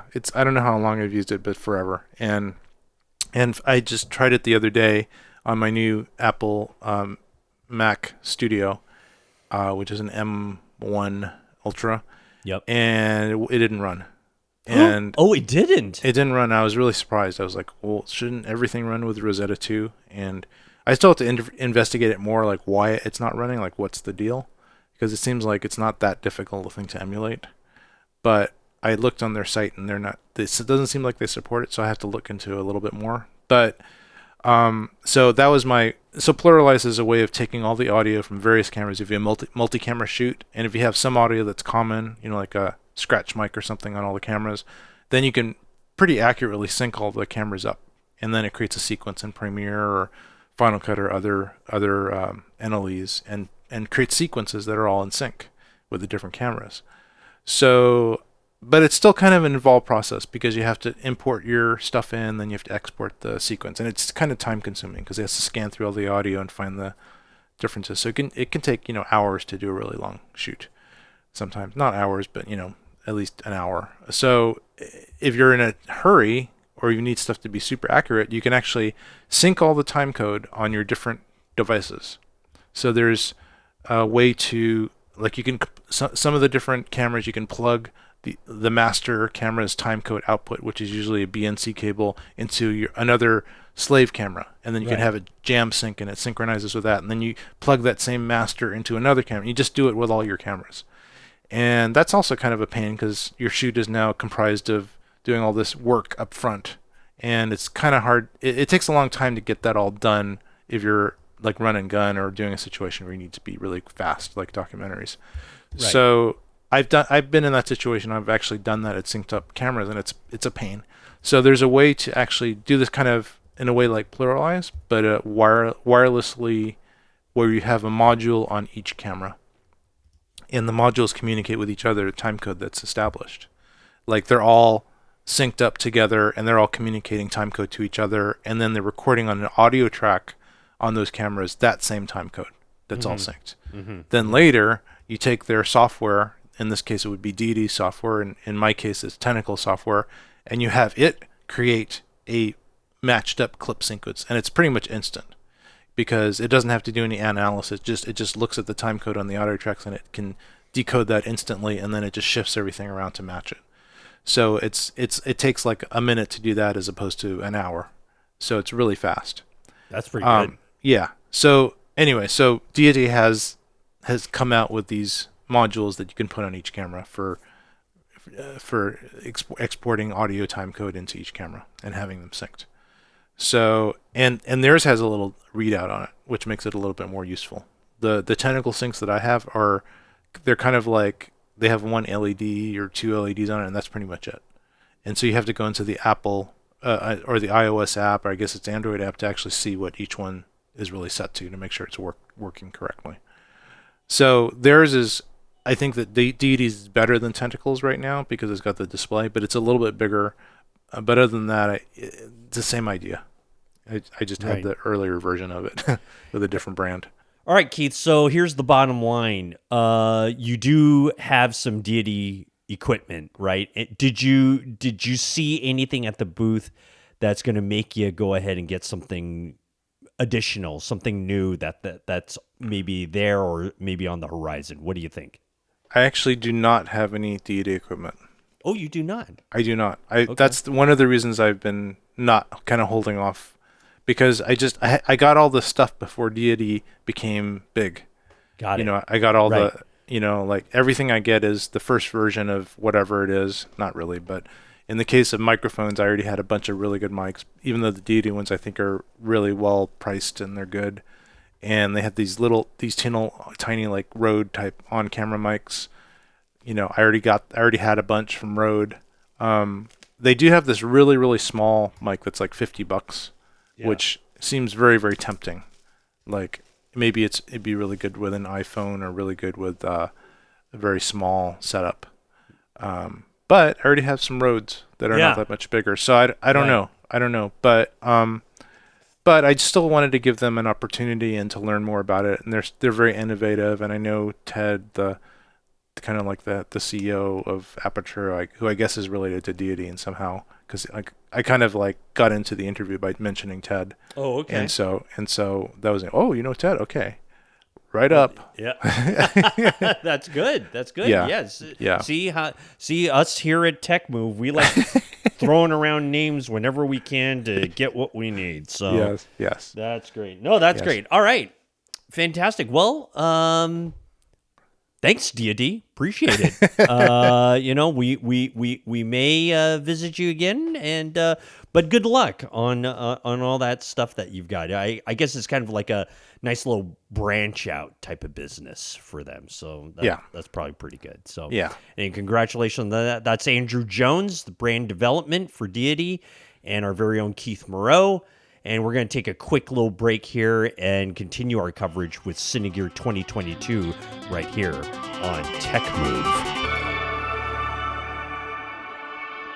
It's Cinegear 2022 right here on TechMove with Rod Louie and Keith Moreau.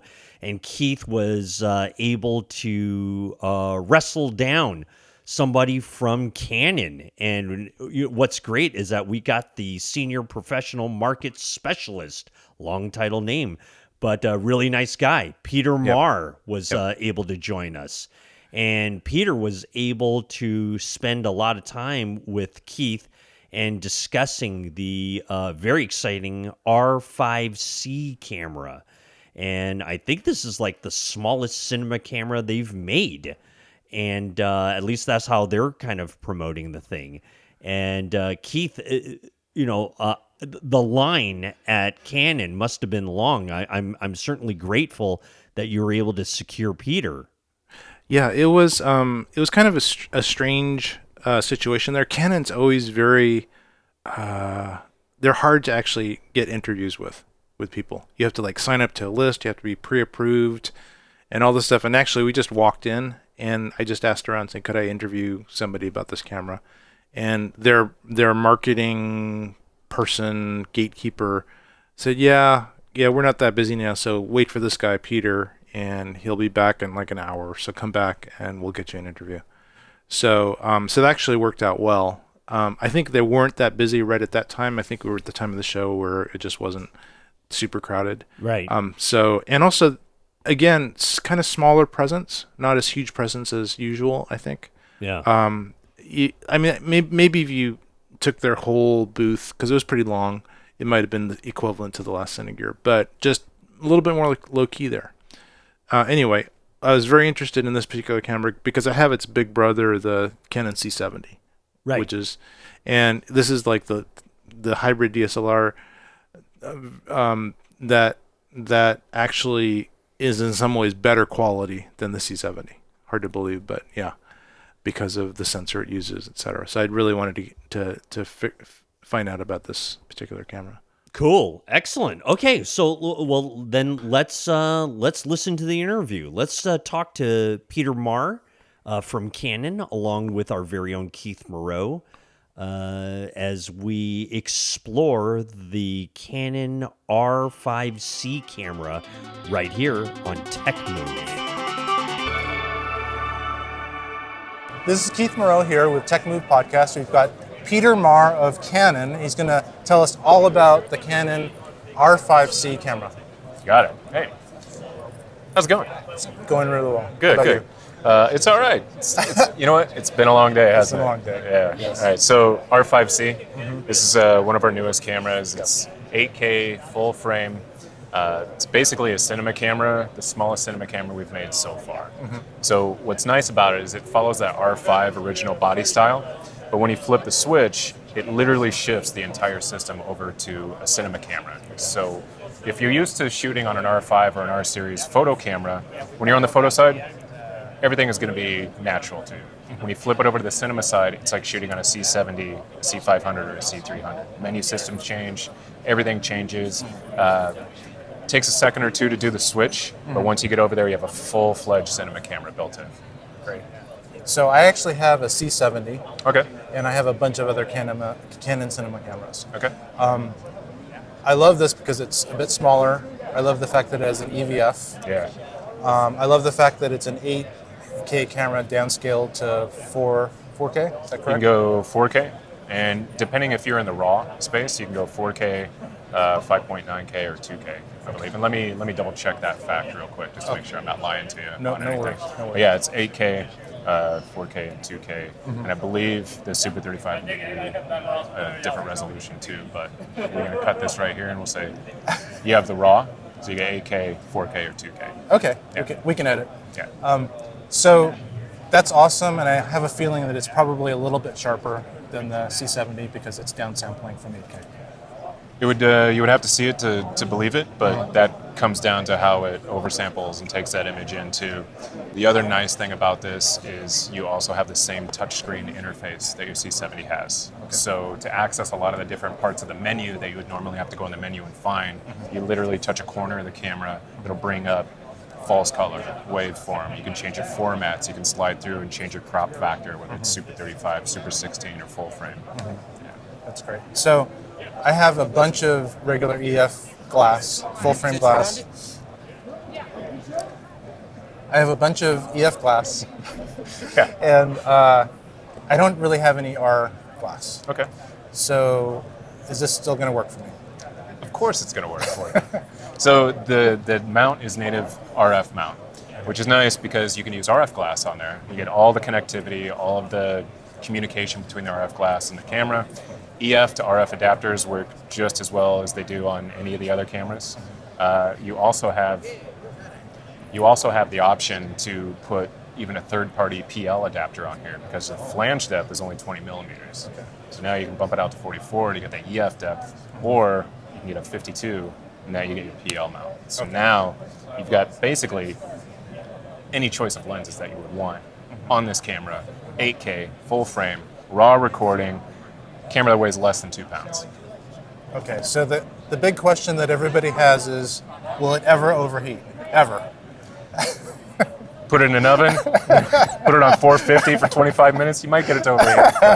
But as it's designed for continuous recording. That's why you have the fan built into the back. That's why it's got a little bit more girth to it, so to speak. But that's what it's built for. Okay. Yeah. So why would I even consider getting a C70?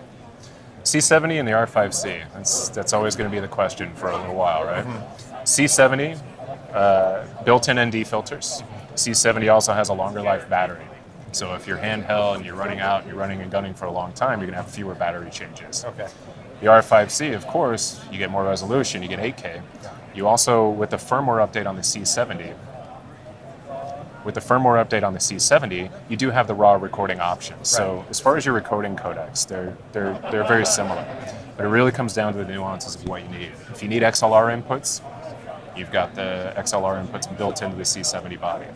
If you need to be as small and discreet as possible, plus you need to capture some photos at a higher resolution, then the R5C would be the way to go. Okay. I suggest both at the same time, but it's like this mounted on top of the C70. Exactly, yeah. One you got your wide shot, you got your tight, yeah. So, okay, one other thing that we didn't mention, and I forgot what it was because you were talking. I was like, I should ask him about that. So give me a second. Resolution. Oh, sound. What do you recommend for XLR inputs or things like that to this if you need it? I would recommend Tascam makes an XLR adapter that plugs right into the hot shoe on top. Oh, okay. So you have full XLRs that go into this adapter. You still have the mini jack input, and you still have 4 tracks of audio. Okay. So if you put that XLR, you can get tracks 1 and 2, or you can switch it however you want. Okay. Then you still have the extra input for other audio input. Okay. So now we're going to kind of start to get a little personal. What's your background here with Canon, and are you a photographer, cinematographer? Like, what's your skill set? I sweep the floors, and they're like, you know what? We really need somebody to. No, I actually started working for Canon around 2000, 2001. Okay. And I started in the consumer video. You remember mini DV tapes? Oh yeah. That's where I started. Okay. Yeah. Okay. Yeah, it was like the old consumer style. Yeah. Moved up into the photo side, so I moved over to the photo division, then I moved over to the cinema division, and that's where we're sitting right now. Okay. Now, what we cover is the cinema cameras, the cinema lenses. We cover PTZs. Now we deal with displays, and we're dealing with broadcast lenses more and more. So it just keeps getting like a wider net, so to speak, of what we have and what we offer. So it's kind of fun to actually see over the years how technology develops and how the products respond to that and how the people respond with what they want. And it's exciting, man. I love it. What's kind of interesting about Canon is that previously what I found is that Canon was very conservative about putting high-end feature sets into lower-price cameras. But it seems, this isn't a cheap camera, but it's not super expensive cinema camera. But it seems nowadays you're starting to incorporate, like some of your competitors, incorporating some of those high-end features in less expensive cameras. So what do you think was the philosophy behind that change? Well, you're right. Canon was always, they were always a little bit conservative in what they would add to a camera. I couldn't answer what the philosophy is, but I think it's image quality first. You always get the image quality, you always get that Canon color, that color science, and then you start putting the bells and whistles onto it to make it work. But at the end of the day, it all comes down to your image. Yeah, that's true. I have a bunch of other brand cameras, and to me, the Canon image is always a bit more organic. Yeah. I don't think it's lower resolution, I think it's just more pleasing. Yeah, when you see the skin tones and you see like the way, even when you look at a set of Suma rays on a camera, you see the way it falls off, and it's just a different look that is incorporated. Because a lot of that is probably in the philosophy of what they do. I couldn't answer it. I'm not an engineer, but I can observe what I've seen over the years, and I think it just comes down to image first. Okay, now I remember what I forgot before. Does this camera have in-body image stabilization or sensor Yeah. stabilization? Okay. So this camera, one of the biggest differences between the R5 and the R5C, the R5 has in-body image stabilization, or IBIS. Okay. This one does not. Okay.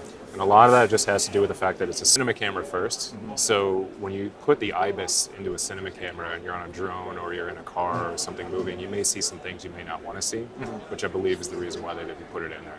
So again, it's image first. Okay. That's interesting. Okay.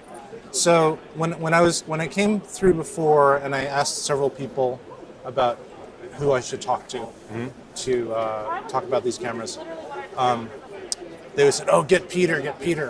And one of the guys was saying, "Yeah, I did this. I did something along with Peter, and my kids told me that I sucked, and Peter was way better." And Probably because I wasn't here. That's the whole reason why. They're like, who's not here? Let's get him to talk to. And then another guy said, "I guess I could talk a bit about it, but Peter's just so much better than me. So you should just wait for Peter." It's all lies. Don't believe a word. But anyway, you've been great. I really thanks, appreciate the info. Yeah, thanks for coming in. Yeah, it's been a great time, and I'm glad we waited for you. I'm glad we waited till the end of the day for us too. So thanks a lot, Peter. Yeah, buddy. Keith Moreau from TechMove. And that's the fine folks over at Canon. It's Peter Marr, the Senior Professional Market Specialist, along with our very own Keith Moreau of TechMove. I am Rod Louie, and we're doing our continuing coverage of Cinegear 2022. And you just heard it right there. A little bit more of the Canon R5C, what they call the smallest cinema camera that they've made. And they kind of say that it's like shooting on an R5, a C70, a C500, C700 in a small package. Keith, give me your thoughts on that. You think that's true? My thoughts are, I think it's an amazing amount of technology in a teeny little package. I think so here's the thing, it's an 8K sensor. So the Canon R5, which came out a while back, like over a year ago, is an 8K sensor, and it's a really great stills camera for high resolution stills, and it actually can record 8K video and 6K and 4K video. But the problem with that camera is that it's just not really designed as a cinema camera, so it can't record for very long, and it overheats, and there's other issues about how it records. So it unfortunately was not really suitable for a lot of people using it as a cinema camera. So I think they came out with a variation of it that has a fan and kind of tailors a mode, a cinema mode or filming mode that's totally separate than the stills mode. And they made it fairly well optimized, so it's pretty reliable and it records well, and it's got all the same codecs as all the other Canon cinema cameras. And so it's actually pretty cool. Like, I've really been considering it. Like, I'm kind of considering it. So I have a dilemma. My dilemma is that I'm kind of half. Well, I have 3 camera brands that I use, and the Canon stuff is awesome. Their image quality is totally solid, and really, I think it looks the best out of all of it. But one of the reasons it looks the best is because it's kind of softer, like the resolution's not as good, for various reasons. And so but I've got the most invested in Canon. I've got tons of Canon glass. That's either right. Yep. The original, yeah. Yep. Third-party or original glass, and I've got a bunch of stuff adapted, like vintage lenses adapted to Canon. You can always use those with Metabones and other adapters and use them on other cameras, but they work better on the Canon cameras. Sure. For the most part, especially if they're autofocus type lenses. And then I have Blackmagic, and those come in Canon and Micro Four Thirds mounts, and that doesn't really matter what lens brand I use on those, because they don't autofocus well, and the mounts can be adapted. The one that's a big like a dilemma for me is the Sony system. So in the beginning I was Sony, and then I switched back and forth between Canon and Sony for their autofocus. Right. And now I have a really awesome hybrid camera, the Sony A7S III. and that camera checks all the boxes. Okay. Because it's real. The image looks really awesome. It can record for a really long time on its little battery that's in there. It has amazing autofocus. It's really very high quality, very sharp. It doesn't have limits on recording, doesn't overheat, even though it doesn't have a fan. So it's really like the ultimate small little camera. Right. And it's got in-body image stabilization, so you can use non-image stabilized lenses and still get rid of jitter pretty well. The only thing that it doesn't have is built-in neutral density filters. And yeah, which is a pain, because then you have to put them on the front or use variable NDs, and those always are a pain. Yeah. So, but it's the camera. If I was just to say I want a really high quality, and I want it to be easy, I'll just grab that camera, and put a little unidirectional mic on it, shotgun mic or something, and then I'm ready to go and actually can shoot for a really long time and not have to worry about the battery. So it's really good, but it's not a Canon. So I have to use. I bought a couple Sony lenses just for that camera, that are modern and work really well. But the bulk of my lenses are Canon.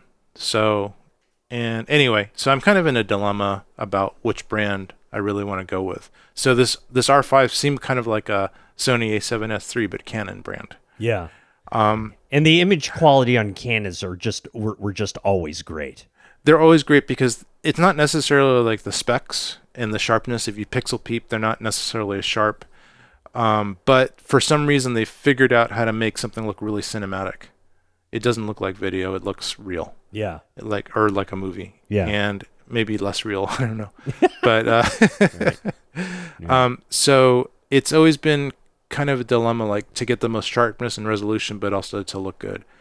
But the thing, and as I've done more research on the R5, besides Peter's excellent explanation of all these different things and kind of we went a little bit geeky. There's still some limitations with the way Canon designed this camera. And I think like the main limitation on this camera is the fact that it uses a lot of power. Oh, really? Yeah. So you need an Anton Bauer battery for it or something? Or probably. Yeah. Probably you'll need at least a bigger battery if you really want to use it as a camera that you might use all day. If you're doing like a shot here or there, a few seconds at a time. But the thing is about power, it's like the power, it's like range anxiety. Like if you own a Tesla or something, you always have this range anxiety. Like, am I going to run out of juice before the next charging station? I didn't bring the 25-foot extension cord with me. I left it at home. Yes. Should I have brought my generator with me in case I need to recharge? So it's kind of that, like, I don't want to be always worried about my batteries. Sure. So it's kind of a dilemma. Like if it powered well with the built-in battery and it lasted reliably for a fairly long time, then it would probably be a no-brainer. Because I think in every other way it checks almost all the boxes. It doesn't have built-in IBIS on the sensor. That's the thing it does not have. But in every other thing it does have. So it doesn't have IBIS and it doesn't have the battery life. But it does look pretty exciting. I do admit that. It looks like a really great camera. It looks really good. And if I didn't worry about matching cameras, then, or if I didn't have all this Canon glass and I didn't have all this other Canon equipment, then right. Then yeah. But anyway, so I'm still in a dilemma. We could talk about that more in a different segment. Okay. But anyway, no, yeah, that is exciting to think about. Yeah. So anyway, so that's the spiel on the Canon R5C. No, I love it. I mean, like, and the way he made it sounds like literally you flip a switch and it becomes a cinema camera. Yeah. No, and it's really pretty cool. It's pretty amazing. So yeah, it is. It's definitely something to look into. Cool. All right, Peter Marr from Canon. Thank you so much, Peter. And I see that he was actually pretty busy through Cine Gear. A lot of folks got a chance to talk to him, and we're just glad that we were able to talk to him. Yep. So Keith, thank you very much for that one. And yeah, I mean the R5C looks like an exciting thing. So we'll talk about that in in upcoming episodes. But anyway, Keith, thanks so much. We're going to take a little quick break here from our continuing coverage of Cinegear 2022, and we'll be right back on TechMove. We are back with the TechMove Cinegear 2022 segments of our show, and we have invited on the show some old friends of ours. Although this is a new person who's at this company, our old friends at DJI, who are always very informative and always have great new products to show off. And for Cinegear 2022, it is no different. We were able to secure actually Keith was able to secure a great sales training specialist. His name is Brett Halladay. And Brett comes along into our segment here. And you're really going to love it, ladies and gentlemen. He's really engaging. He's really on fire.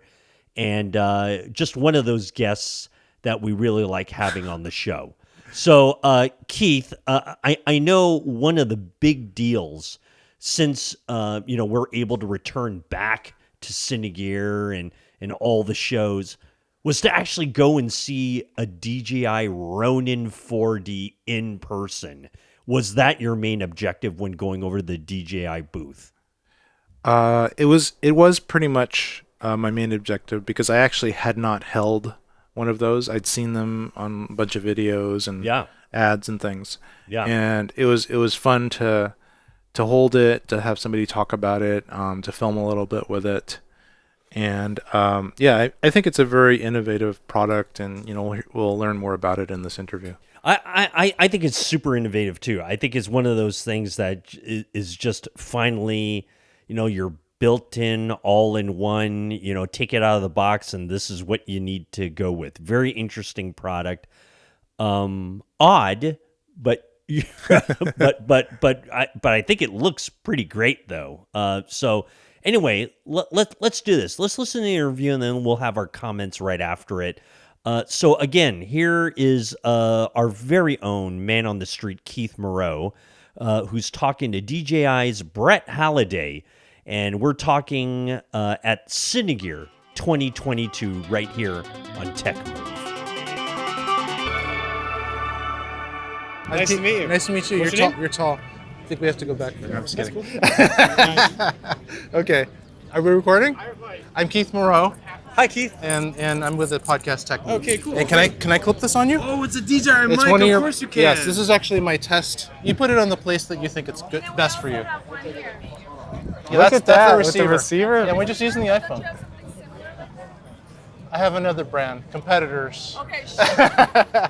I'm okay with that. I'm okay with testing it out. I'm sure this one will come out on top. It's actually already on top, in my opinion. Hey, thank you. And the reason for that is that it's small. Ah, yes. It does recording on its own. Yes. And it's kind of cute, and I like the charging case. Yeah, the charging case is super handy, right? I like the charging just case. ready to go. The second you take it out, got battery. It's awesome. Yeah, it's awesome. So anyway, so I'm Keith Moreau from TechMove, and you are Brett. Yes, Brett with DJI. Hello. DJI, and we just gave you a little promo for the DJI mic. That's what this thing is. Oh yes, that's right. Yes. Actually, you want to talk about it a little bit? You know about it, or you know more about this stuff? I know more about this stuff, but I Okay. can talk about DJI mic too. Yeah. Yeah, talk 2 minutes on DJI mics. That's Yeah, what we just cool. talked So about. DJI mic is an innovative new microphone system. It's designed as a ready-to-use all-in-one microphone system for today's content creators. So it comes inside of a charging case. You have 2 transmitters and 1 receiver.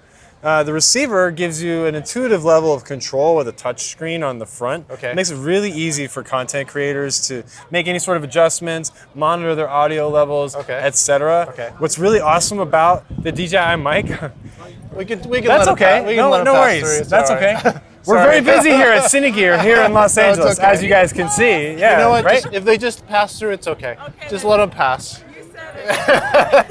Anyway, keep going. Yeah, so DJI mic is meant to sort of grow with our user base. So you can use this on top of your camera, but as we're doing right now, you can also plug this directly into things like your iPhone, your laptop. You can even use that for things like remote, like calls, Zoom calls, and stuff like that Yep. for increased microphone quality. Yep. Plug it into an iPad, etc. So it's designed to be used in whatever system that you want.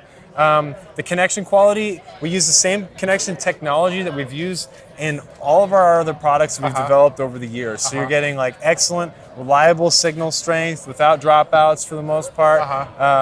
Yeah, it's an excellent little product. It's amazing. People can't get enough of it right now, No, apparently. it's actually, in fact, I think I had mine on back order for like 4 months or something. Yeah. But one thing though, and Yes. I know that you're responsible for the engineering of this product, so I'm going I to am tell you. solely responsible for the engineering. Yes. I would love to have separated channels on the iPhone. I So understand. you'll have one, like the left, like you'd be the right. I I'd be see. the left. Instead of mixing into stereo. I'd like to have that option, and I just found out today when I was testing it that I don't think that that's available. Okay. Yeah. Well, I'll make note of this. Okay. We take we take our users' feedback very seriously. So Yes. just one thing to know is that all of the products that we make are based around what our users want, and so we take feedback constantly to improve things. So Okay. I will note your feedback. I'll send it over to the engineers that are actually responsible for handling these things, and we'll see what we can do. Okay, cool. Yeah. So the reason that I was attracted to your booth, not only that you have tons of stuff which I already own, have like, I think you're the top brand that I bought in the last 5 years. Hey, thank you. And that's because you're coming out with a lot of innovative Really cool products. stuff, yes. You have some amazing drones, and they just keep. It's kind of like, okay, I already spent like $2,000 on your last drone. Why do I need? And then I have to buy the next one. Yeah. But so that's cool. I have your iPhone gimbals. I think I have 2 of those already. Okay, the OM5 and Yeah. Osmo Mobile. And Yeah, stuff, and I have the little DJI Pocket 2. Yeah, okay. thingy, With which- with the camera built in, the yeah, little gimbal. which I guess would work. I don't know how well it would work with this setup. I don't know if it's like an add-in to it. Or So just, the Pocket 2 does have its own little microphone system that you can use. I know. We did make Action 2, our latest little action camera, fully compatible with DJI mic as Right. well. So Right. the one thing you can expect from us is that we're going to integrate these products more and more with each other as time goes on. Yeah. Actually, I have a question for you. Yeah. I don't know if I actually found the wind screen in the case for these things, but but it's got really windy, and I'm hoping that she's not monitoring the recording. Yeah. And so I'm hoping there's not a lot of wind noise, but you don't happen to have like one that we could borrow for this? I don't. Probably not. No, Probably I'm not. sorry. That's okay. Well, no. You know what? If you think it's gonna be okay, it'll be fine. I can use my software noise reduction. Hey, there you go. Nice. But anyway, so what I was interested in mostly, because I haven't really even touched one, is that product over there. The Ronin 4D? Yes, the 4D. Let me grab it Let's for you. grab Yeah, it. let's do that. You could just stay there. Okay. You mean this guy, right? This guy is amazing. This is like the I don't know, the holy grail of gimbal technology, in my opinion. So tell me about it. Yeah, this is a camera system that is going to change the future of filmmaking, and it's a product that has truly no competition. This is an all-in-one cinema camera system that has built-in vertical axis stabilization, and it's designed for 3 things: speed, power, and versatility. So, Oh, I got a question. This is Yeah. actually a pop quiz to see if Brett really knows what he's talking about. Uh-oh. He said it has vertical something axis stabilization. But what axis is it? That's the Z-axis. Come on. Challenge me, sir. Phew. You passed. I passed. Thank you. All right. Thank you. Okay. All right. Yeah, nice. So this thing is going to give users the speed that they need to get their productions moving fast. So you can get this thing like out of your truck and filming in like 2 minutes or less. But because it has vertical axis stabilization, I almost can't overstate how powerful that is. Typically, if you were to take another camera system and try to provide vertical axis stabilization, you would have several different products that you would have to choose from. Right. They require expertise in order to use them, potentially hours of setup time, and many thousands of dollars just to do it. Not only that, you may have to hire an expert in that particular stabilization product in order to use it. An operator. An operator, exactly. right. This thing is designed to be simple, so almost anybody that's ever used a camera before can pick this thing up and start filming with it and get top tier level results with it right out of the box. Right. Yeah. So is this modeled after a particular animal? Oh, I see where you're going with this. I've heard the rumors.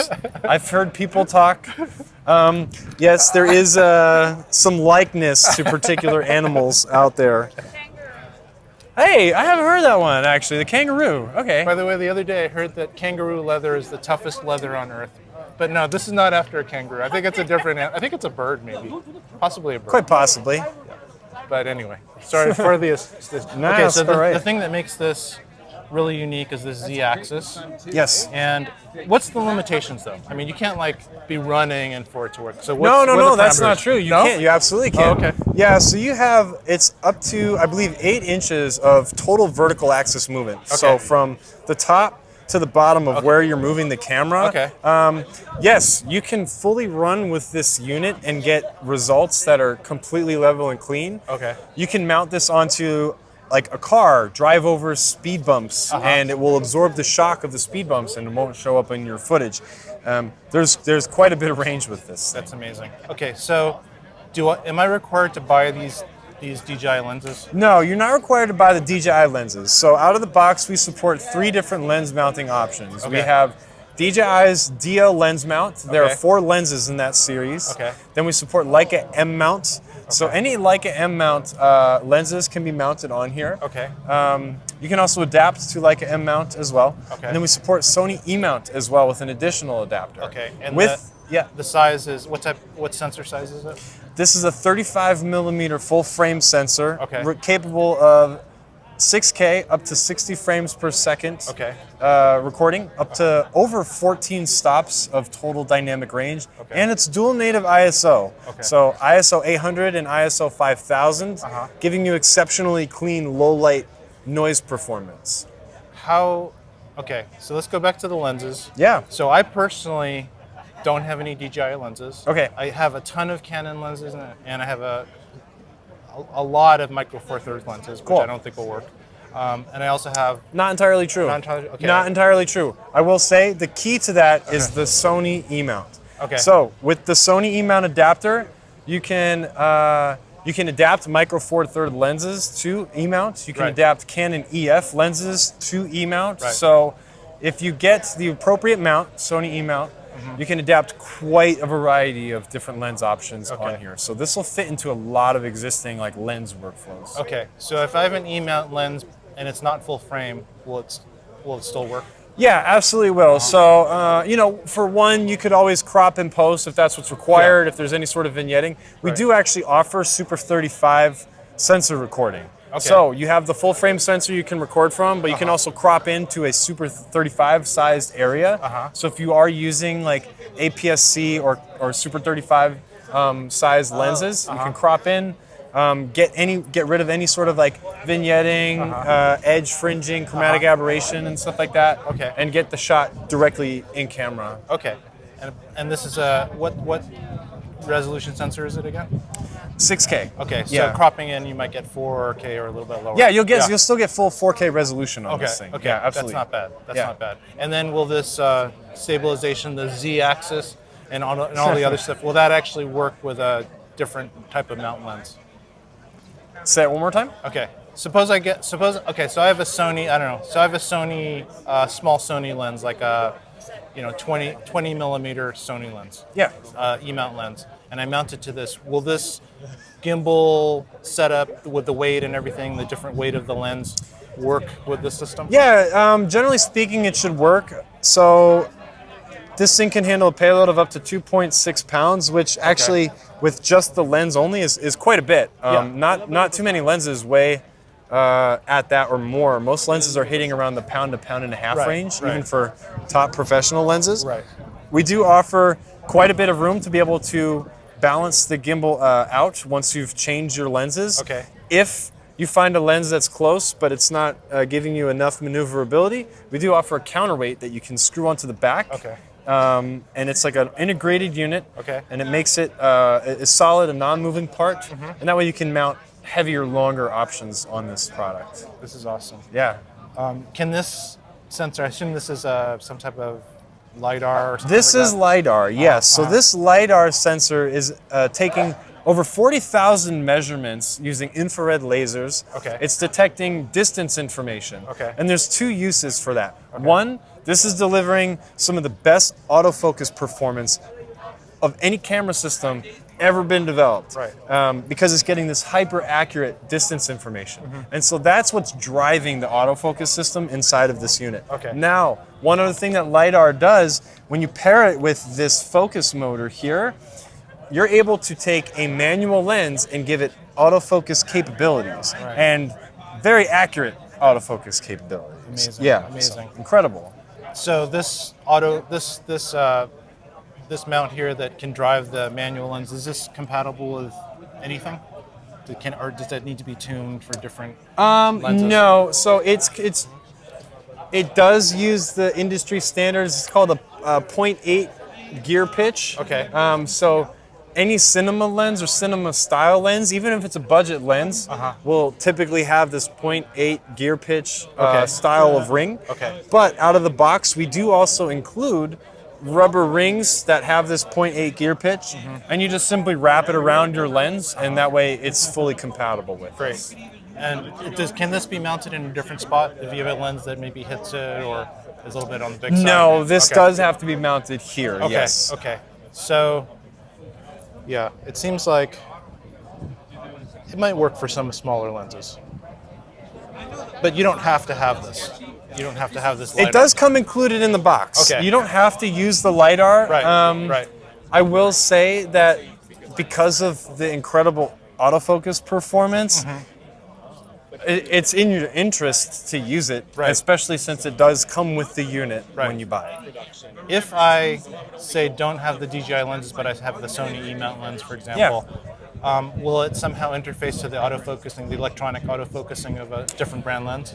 We, as a company, cannot make any sort of guarantee on performance of third-party products. The only products that we can guarantee autofocus performance out of the box would be our own DJI DL lenses. Right. So that would be up to entirely up to the user to test out and use for themselves. Okay. And find out. Yeah. Okay. Okay.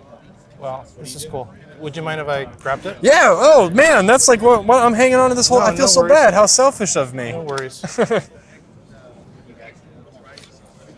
So what do you think? How much does it weigh? When it's fully rigged up with everything you see here, it's roughly 10 pounds. Just under 10 pounds, yeah. Is there a way to put this in a totally locked mode?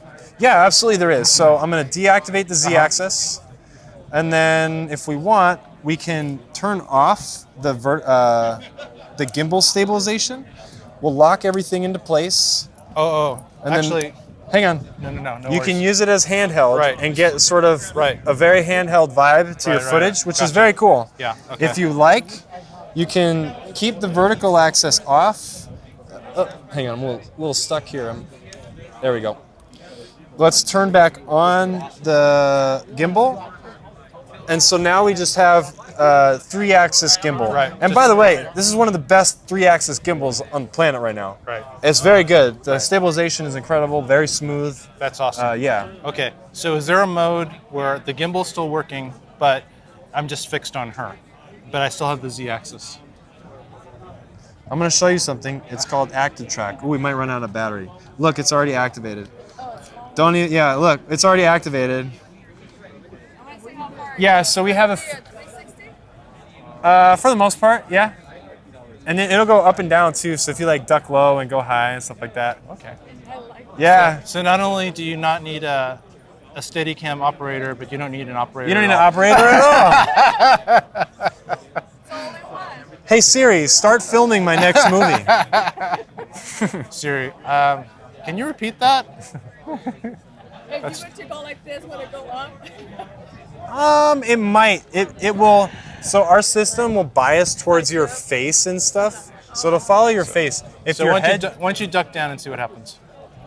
Yeah, it's working. It's working. Yeah, it is. It's working. And this feature is called Active Track. Active Track is a feature that we've been developing for years on our drone products, and now we've brought it over to Ronin 4D. Yeah, Cool, should I right? get it? Think I should add it to my paperweight collection? Very Oh, nice. no. Very- By all means, keep playing. No worries. Done? Yeah. All right. I don't want to rob you of the enjoyment of No, this it's thing. actually It's- really yeah. Also working out at the I'm about to say, yeah, you're getting. It's a little workout. I could see. I can actually. You don't Okay. make it to the gym. I was about to say, yeah. Just go film for a little bit. You're good. Get your workout in. So I have one of those things that hangs over my head and then holds the camera. Yeah. Will this work with that? 100%. Yeah, we even on the top handle right here, we have a 3/8 inch screw designed for that. Exactly. Yeah, neat, right? No, this is really cool. You were correct in that it's revolutionizing. Yeah, this is filmmaking. gonna change things. There's a lot of production companies and independent creators who are gonna see a ton of value in this as time goes on. And that's what this is about. It's about saving time and getting top tier performance. So you're getting top tier image quality that competes with some of the best cameras on the market in a form factor that it might sound heavy, but compared to what? What is it? 10 pounds? If you're looking at a steady arm or an easy rig with an alternative camera like a Sony FX6, Canon C300, we're talking about something that's going to weigh 40 to 50 pounds in total, you know? So No, this is actually, yeah. This is actually, and it's easy to handle because Yes. it's a nice package. Yeah, so it's definitely built with ergonomics in mind. You can quickly and easily adjust the angle and like positioning of everything too to make it more comfortable to hold love long term. Love it. Yeah. Oh, look at that. We ran out of batteries. Oh, he's getting tired. He's had a full day. He's Yeah. had a full day. Well, thanks so much, bud. Yeah, you got you've it. been awesome. Nice Thank you meeting so much. you. Yeah, it's a pleasure meeting You're you. enjoyable, funny. Are you a cinematographer? Are you related to, besides working for DJI? Are you? I do have a background in video production. Okay. Yes. Okay. So not out here in Los Angeles. Uh-huh. I'm actually based in Las Vegas for the time being. Okay. But yes, I've been doing video for the last over 10 years now. Okay. So Yeah. you're considered a filmmaker, videographer? Yeah, videographer is Okay. more along the lines. I don't make films. I'm not a cinematographer. I wouldn't tout myself as that. Mm-hmm. Videographer, absolutely. I've done a lot of small, short-form commercial level cool. projects. Cool. Okay. And then, YouTube and all that fun stuff, yeah. Cool. Really nice meeting you. Yeah, great meeting you. Thank you for having me. Thank you. Keith Moreau signing off for TechMove.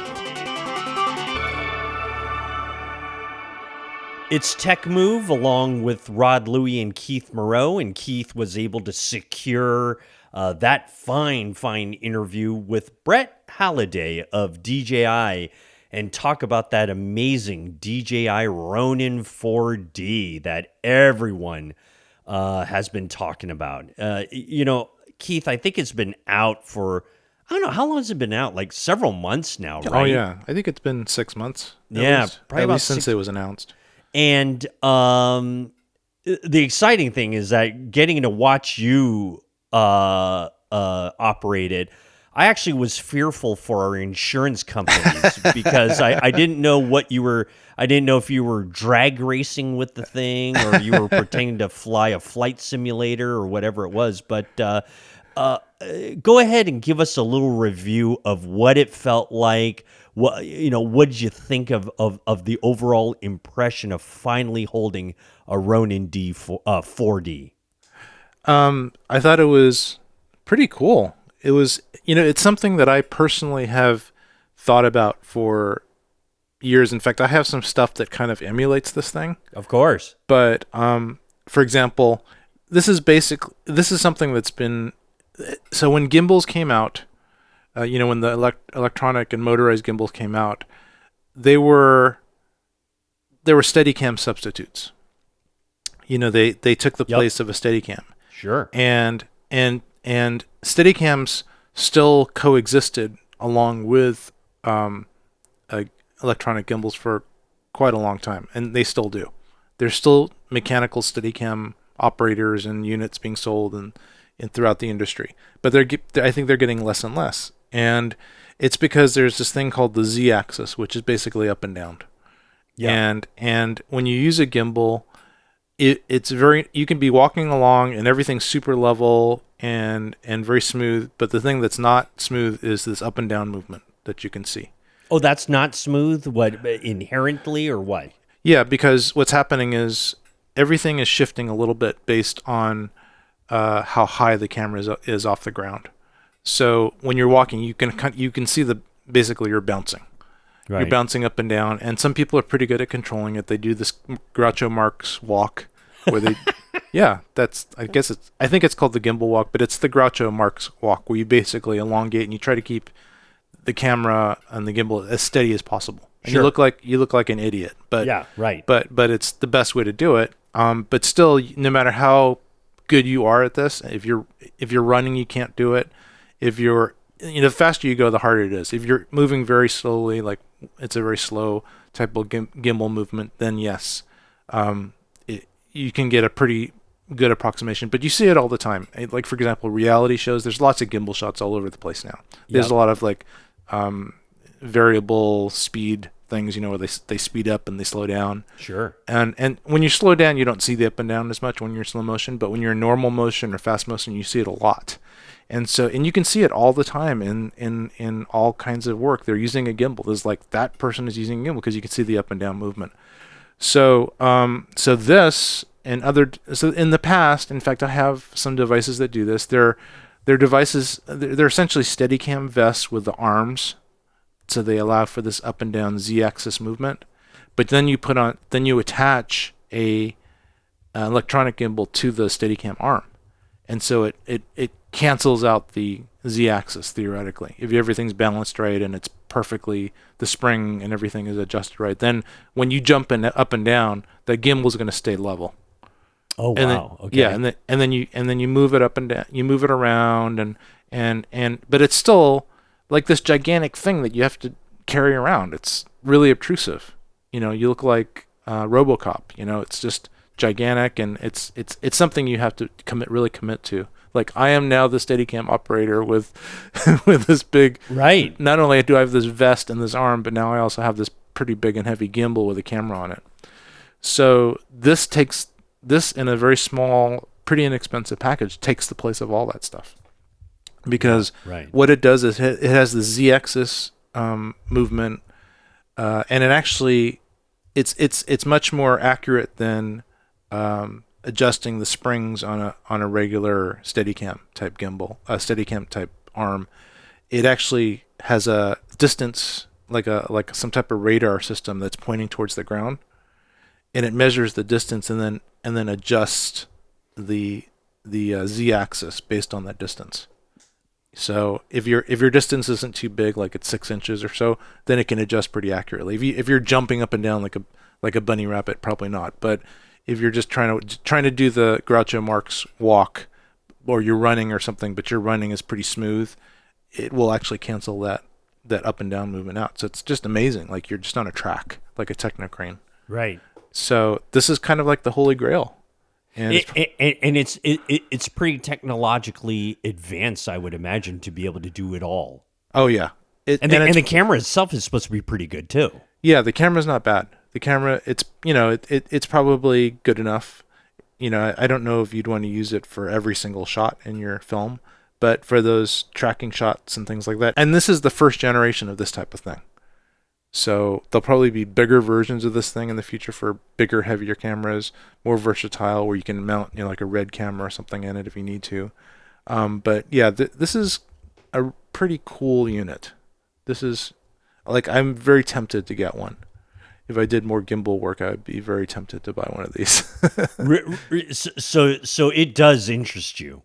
It does interest me. I think if I was running around a lot like an idiot with my gimbal or my vest, I would probably invest in one of these. Interesting. Because it can make your shots look super pro, and it's not that expensive. Yeah. The whole under thing 10 grand, under 10 grand, that's for sure. Yeah, under 10 grand, and if you use your own camera, what is the cheapest you can get? I think you can get it for. I'm seeing it on Amazon here for like $6,800. Yeah, $6,800. I think it's $6,800. Yeah, that's the cheapest thing, cheapest version you can go, and then you can go up to like 12K and you get the camera and other stuff. And they are out of stock at the moment of this recording, which is amazing, right? Yeah. Well, this day and age, lots of stuff is out of stock. That's true too. Yeah, it's probably in the Indian Ocean somewhere, like floating away, right? Probably. No, like your solar panels, right? Solar panels and batteries at the bottom of the Pacific. Don't drink the water, ladies and gentlemen. Don't drink the water. polluted with solar panels and batteries everywhere. Oh, that's probably the least of it. Right, exactly. Exactly. Well, you know what? Hey, DJI Ronin 4D. I mean, like some of our fellow reviewers and stuff like that, pulled it out. I thought they looked great. I thought they looked, pretty compact. Probably better than wearing the vest or any of those other contraptions that look like you were in a horrible biking accident somewhere. It does look pretty neat. I mean, I like it. I mean, but again, kind of like a specialty move. And so is that worth it to you? Yeah, it's very, very tempting. If I had unlimited money, I'd just get one just because it's fun. Yeah. But there's actually one more thing I wanted to talk about in this interview. So we were outside, right? So there's an indoor part of Cine Gear and there's an outdoor. And it's actually weird because this Cine Gear was not at Paramount Studios. It was actually in this kind of convention center, LA Convention Center. So it's a lot like NAB, this one. But anyway, they do have a small outdoor area. And DJI happened to be in this outdoor area. Yep. And usually Cine Gear is all outdoor pretty much. And there's a few internal ones and sound stages and stuff. So anyway, they were outside. They didn't have a huge booth. I've noticed in the last few shows I've been to, well, the last two, they've been fairly modest booths. Like maybe they spent too much money on the booths because they used to have gigantic booths which were right in the front as soon as you walked into the hall. And they probably spent like hundreds of thousands or millions of dollars on this thing. They probably went, you know what? We don't need to do that anymore. We found out with COVID, we haven't been to a show for 2 years and we're selling more than ever. So we don't need to spend. That's great. but that's great. Yeah, but anyway, I was outside with these guys and I waited a bit to find this particular guy because he was like the expert, and I'm glad I waited.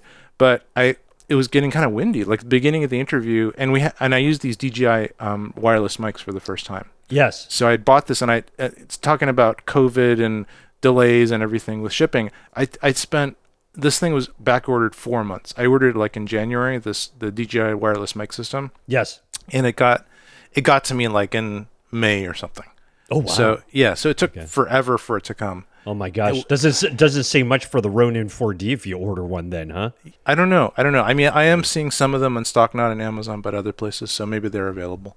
Yeah. But anyway, so I it was the first time I used it, and I wanted to try it out for the show, and it worked really, really well. I was really happy with it. Yeah. The only thing was we were outside and it started to get windy, and I forgot my little they have little wind screens that you can kind of clip onto them. The little dead cat stuff that you got. Yep. Yeah, they're like little furry balls that have a little clip that clip over the little mic part. Yep. And they're kind of funny looking, but in this situation it would have been perfect. And I didn't have them. It was like getting really windy. So I don't know if you listened to the interview. It's a little bit windy. Oh, I did. I heard it. Yeah. Yeah. Mm-hmm. And I asked the guy, you don't happen to have any of these things I can borrow, do you? I know. Yeah.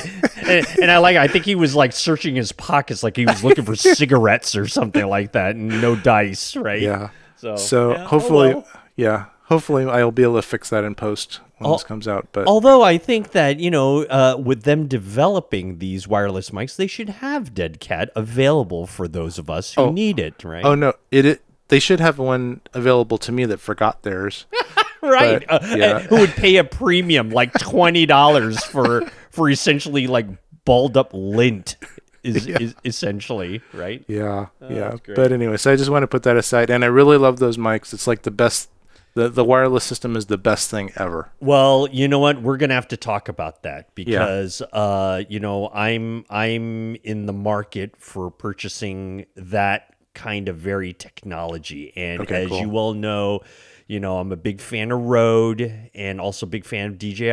I think TechMove is gonna have a shootout pretty soon on the world according to Keith, and we'll figure out what the winner will be in Rod Louie's arsenal. So, but anyway, look, hey, fantastic. It was great to talk to the folks at DJI. Brett, if you're out there and you're listening, thank you very much for spending some time with us. Keith, Thank you so much for securing him and not wrecking the 4D, because that would have been absolutely terrible. Okay, let's do this. Let's take a quick break, and we'll come back with more interviews from Cine 2022 right here on TechMove. Welcome back to TechMove, and as we wrap up our Cine 2022 episode, and we really hope that you've enjoyed all the interviews that Keith was able to secure for us. Thank you very much, Keith. You're welcome. We want to close out our show with a couple of other things that kind of at the top of our mind before we let you go, and before we can get to our next episode. Keith, I believe you are in the market for selling some stuff that you've got. Is that correct?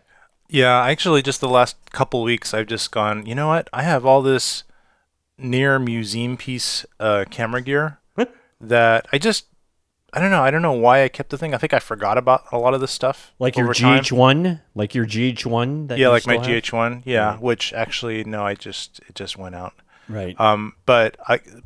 So it was just kind of a nostalgic, just gathering all this old gear and seeing if it had any value left, and like the difference between the value when I first bought it new and the pretty much insignificant value it has now, right?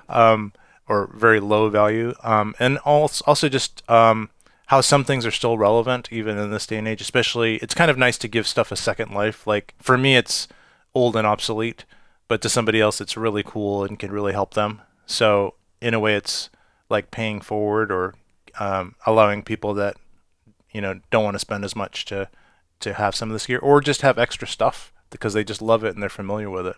Right. So and I used to sell a lot of stuff on eBay, and I haven't really sold stuff on eBay for quite some time. So it was kind of a refresher on that, and so I gathered up a bunch of stuff. Like when did I actually last use that? So for example, one of the stuff that I sold were these old Convergent Design recorders.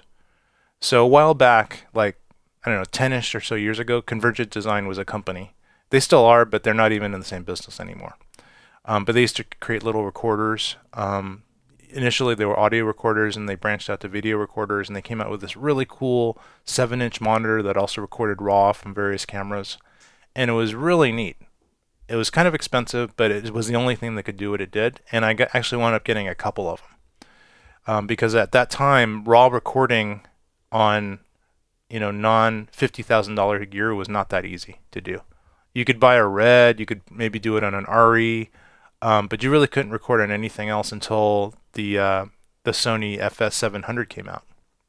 That was like the first RAW recorder that was out there. A camera that could produce a RAW output. So I got these things to allow me to record RAW. And but now they're not really worth that much, and they're kind of obsolete in a way. They're kind of big, and they do a lot more than is really necessary. And nowadays, a lot of cameras actually record RAW internally, so it's not as significant or relevant to have a RAW recorder anymore, because now you can just do it in the camera, and it's a lot easier and simpler. You don't have to have cables and complexity and stuff like that. You mean things like the Adamus engine, stuff like that we used to love, and those are so awesome, because the only way to get RAW or really high quality recording was through an external recorder, either to RAW or ProRes. Yep. And you can still do that. You can still buy a bunch of Adamus stuff, but I think you probably noticed that the Adamus stuff is not as out there as they used to be. Oh, absolutely. I mean, everything's about recording within the camera, and, right? And just doing that. I mean, who wants to carry around more gear if they don't have to? Yeah, exactly. So I got a couple of the first cameras that were able to record RAW internally. The Canon C200s, which are amazing, which I'm actually selling now, because again, they're becoming less relevant.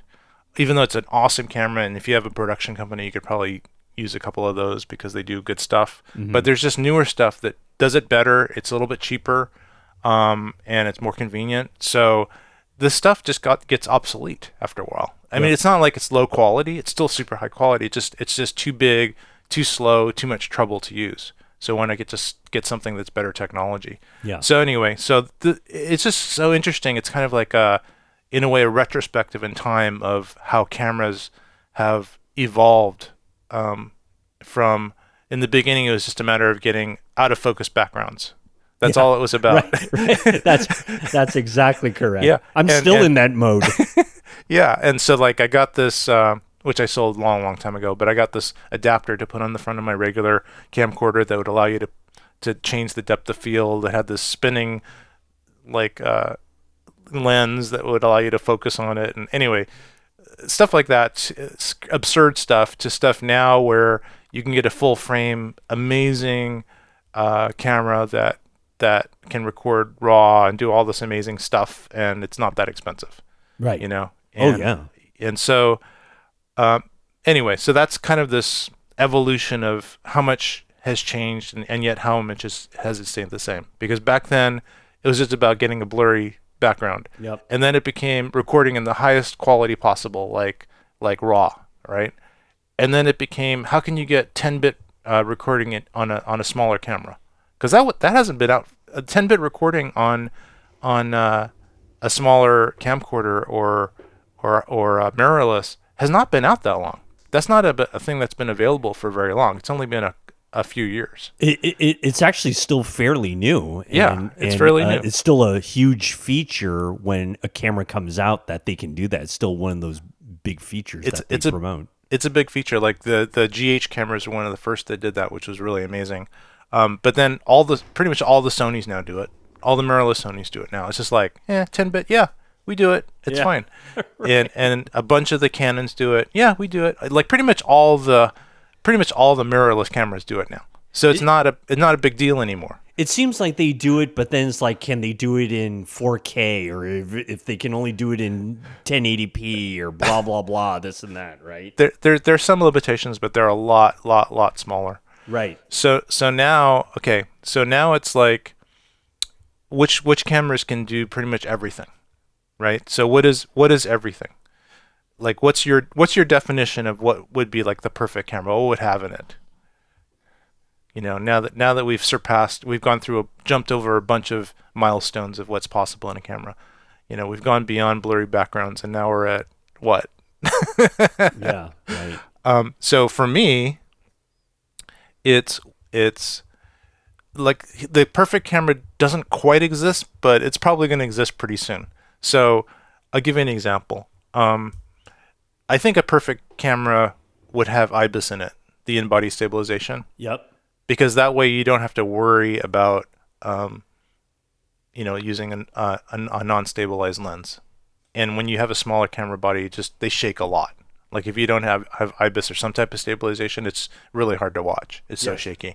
Yes. And you can't get filmic because filmic cameras by definition are gigantic and heavy, and therefore they don't shake a lot. Even if they're on somebody, even if somebody's moving around with it or even running, there's just so much mass in those gigantic cameras, cinema cameras, that they can't shake that much. Yeah. Unless you're just falling down the hill, because you dropped it. So that IBIS thing is really important. And what's really interesting is that there are no cinema cameras out there right now that have IBIS in it. Oh, really? Is that true? Nothing? There's no if you can call the A7S3 a cinema camera, it has IBIS. But would you consider that a cinema camera? I don't think it is, because no. But maybe you could say that it is, because some cinema cameras don't have built-in NDs, which are really convenient, but not all cinema cameras have them. Like a lot of the Red cameras don't. A lot of the just name it RE whatever. They don't have like a switch that allows you to do NDs. Right. But I think that having NDs helps you do more cinematic stuff. It's just that should you put a big filter on the front of your camera or not? Like just manually put it in front, or should you have a click thing to make it more convenient?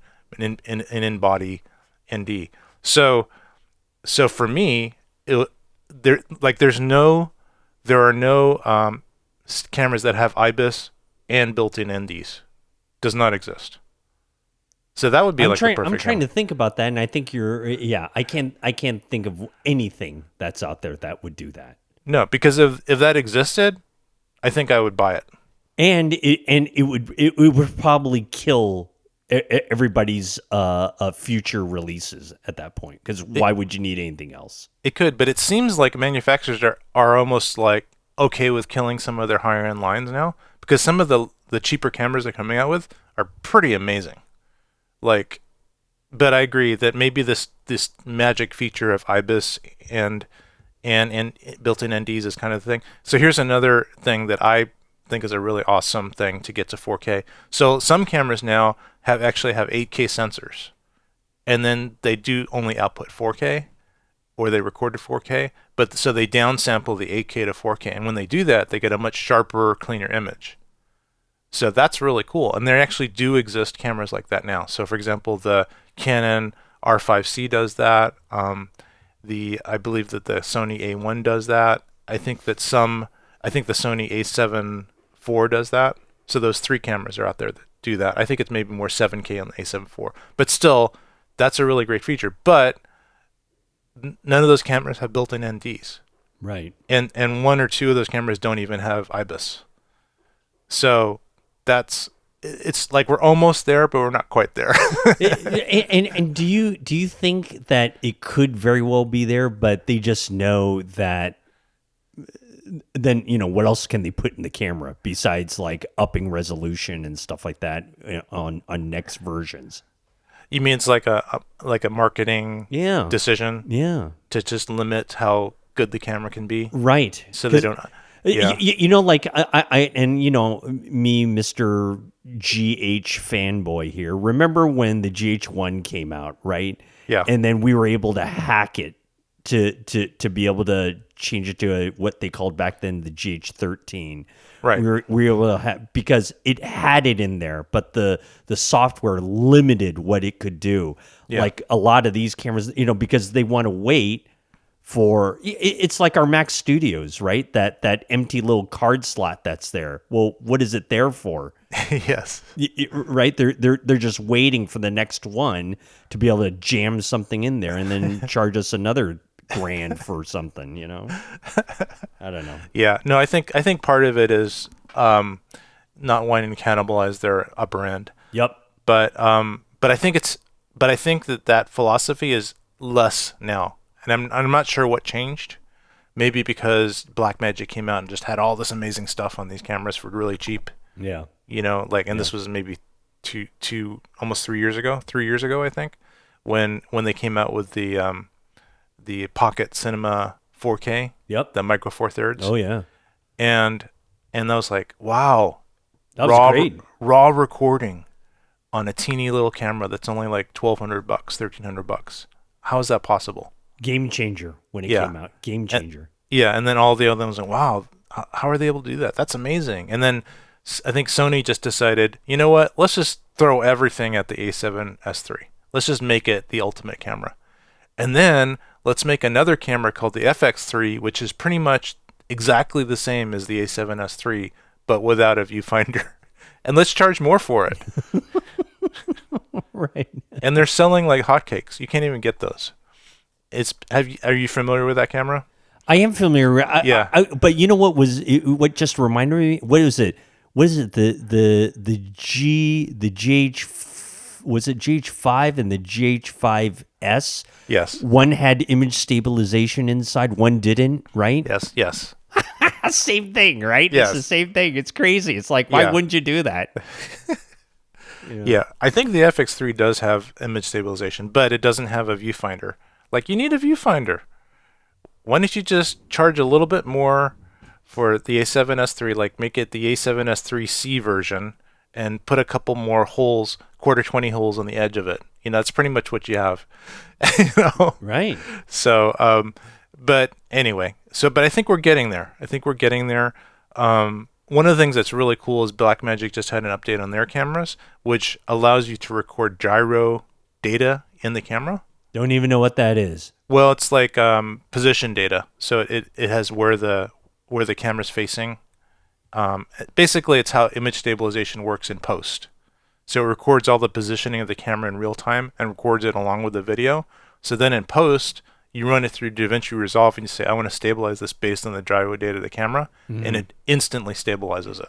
That's pretty neat. Yeah, and so now you kind of, in a way, you have IBIS, but on Blackmagic cameras. And you should actually just, if you have time, check out some of the demonstrations of it. It's actually kind of amazing. Does it look great? It looks really good. It still has the same issues that you have with post-production stabilization, where if your frames are blurry, like from one frame to the next, like if you move the camera a lot in between and there's some blurriness, it can't really stabilize that too well because it'll move it around, but it'll look like a little blurry frame right in the middle of everything. So it'll be really stable, and then you'll see a blurry frame. So if you want to shoot that way and you know you're going to stabilize it later, then you'd shoot with a really short shutter speed so that everything's super sharp, so that when it does stabilize it, there isn't a blurry frame here or there on movement. It's just every frame is discrete. And then you use motion blur in post, which Resolve also has. So I'm going to start doing some tests with that to see how well that works. Is there a crop factor that comes in with that kind of? Yes. There is. Yes, they can be. Is it more or less? It's the same as any type of post stabilization. It will. You can. I think you can adjust the strength of it. So you could make it very weak and just remove some micro jitters, kind of like in-body stabilization does, or you can make it super strong where it just locks it off like a tripod. In which case, it's just a ton of cropping. So it just depends on how strong you make it. But I think the defaults, I've seen some demonstrations of the defaults, and they look pretty nice. They look like handheld, but just not like you have it on a gimbal, but like you're very steady when you're holding it. That's instead cool. of just shaking up and down stuff. So that part is really cool. So it's fairly natural looking then. It can be really natural. And then Sony's actually had something similar like that on their cameras forever.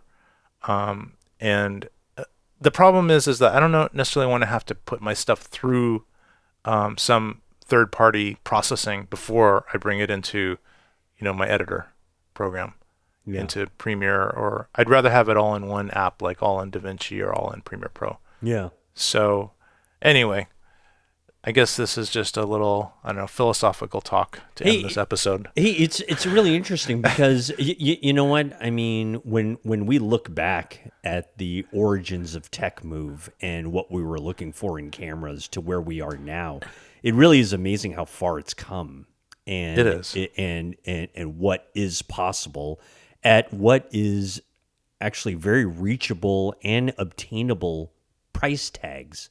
They're no longer these $30,000 type of things. I mean, of course, you could go that way if you wanted, but my gosh, the everyday creator could really get something going. Yeah, it's just basically allowing all the kids to take my job. Exactly. That's what it's doing for free rather than you charging even bare market rate. Yeah. So right. So these kids who live in their parents' basement or extra room in the back can now just undercut me and produce way better stuff than I can with my 5-year-old gear. Well, remember that they do that already with their iPhone 13 and a little iMovie. So remember, they already do that now. So don't worry about it. Okay, you're right. I think you're doing fine. So, all right, good. You know what? Let's wrap it up here. Keith, it was great. Thank you again for all the great interviews and this great episode we were able to put together. Keith, the folks can still get hold of us all the usual ways, right? Yeah, all the usual ways. Just techmovepodcast.com is probably the way to just find all of our stuff right away. We're obviously on iTunes and all the different podcasting apps.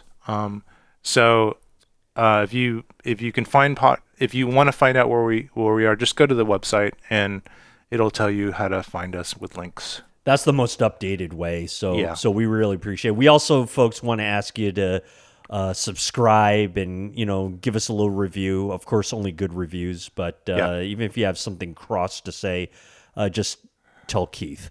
Anyway, folks, we want to thank you very much for joining us on this Cine Gear 2022 episode. And thank you for listening and putting up with our nonsense. And we'll do it again in another I don't know, however long it takes us to produce another episode. But anyway, for the great Keith Moreau, I am the fairly average Rod Louie, and we want to thank you so much for joining us right here on TechMove. Thanks a lot, everyone.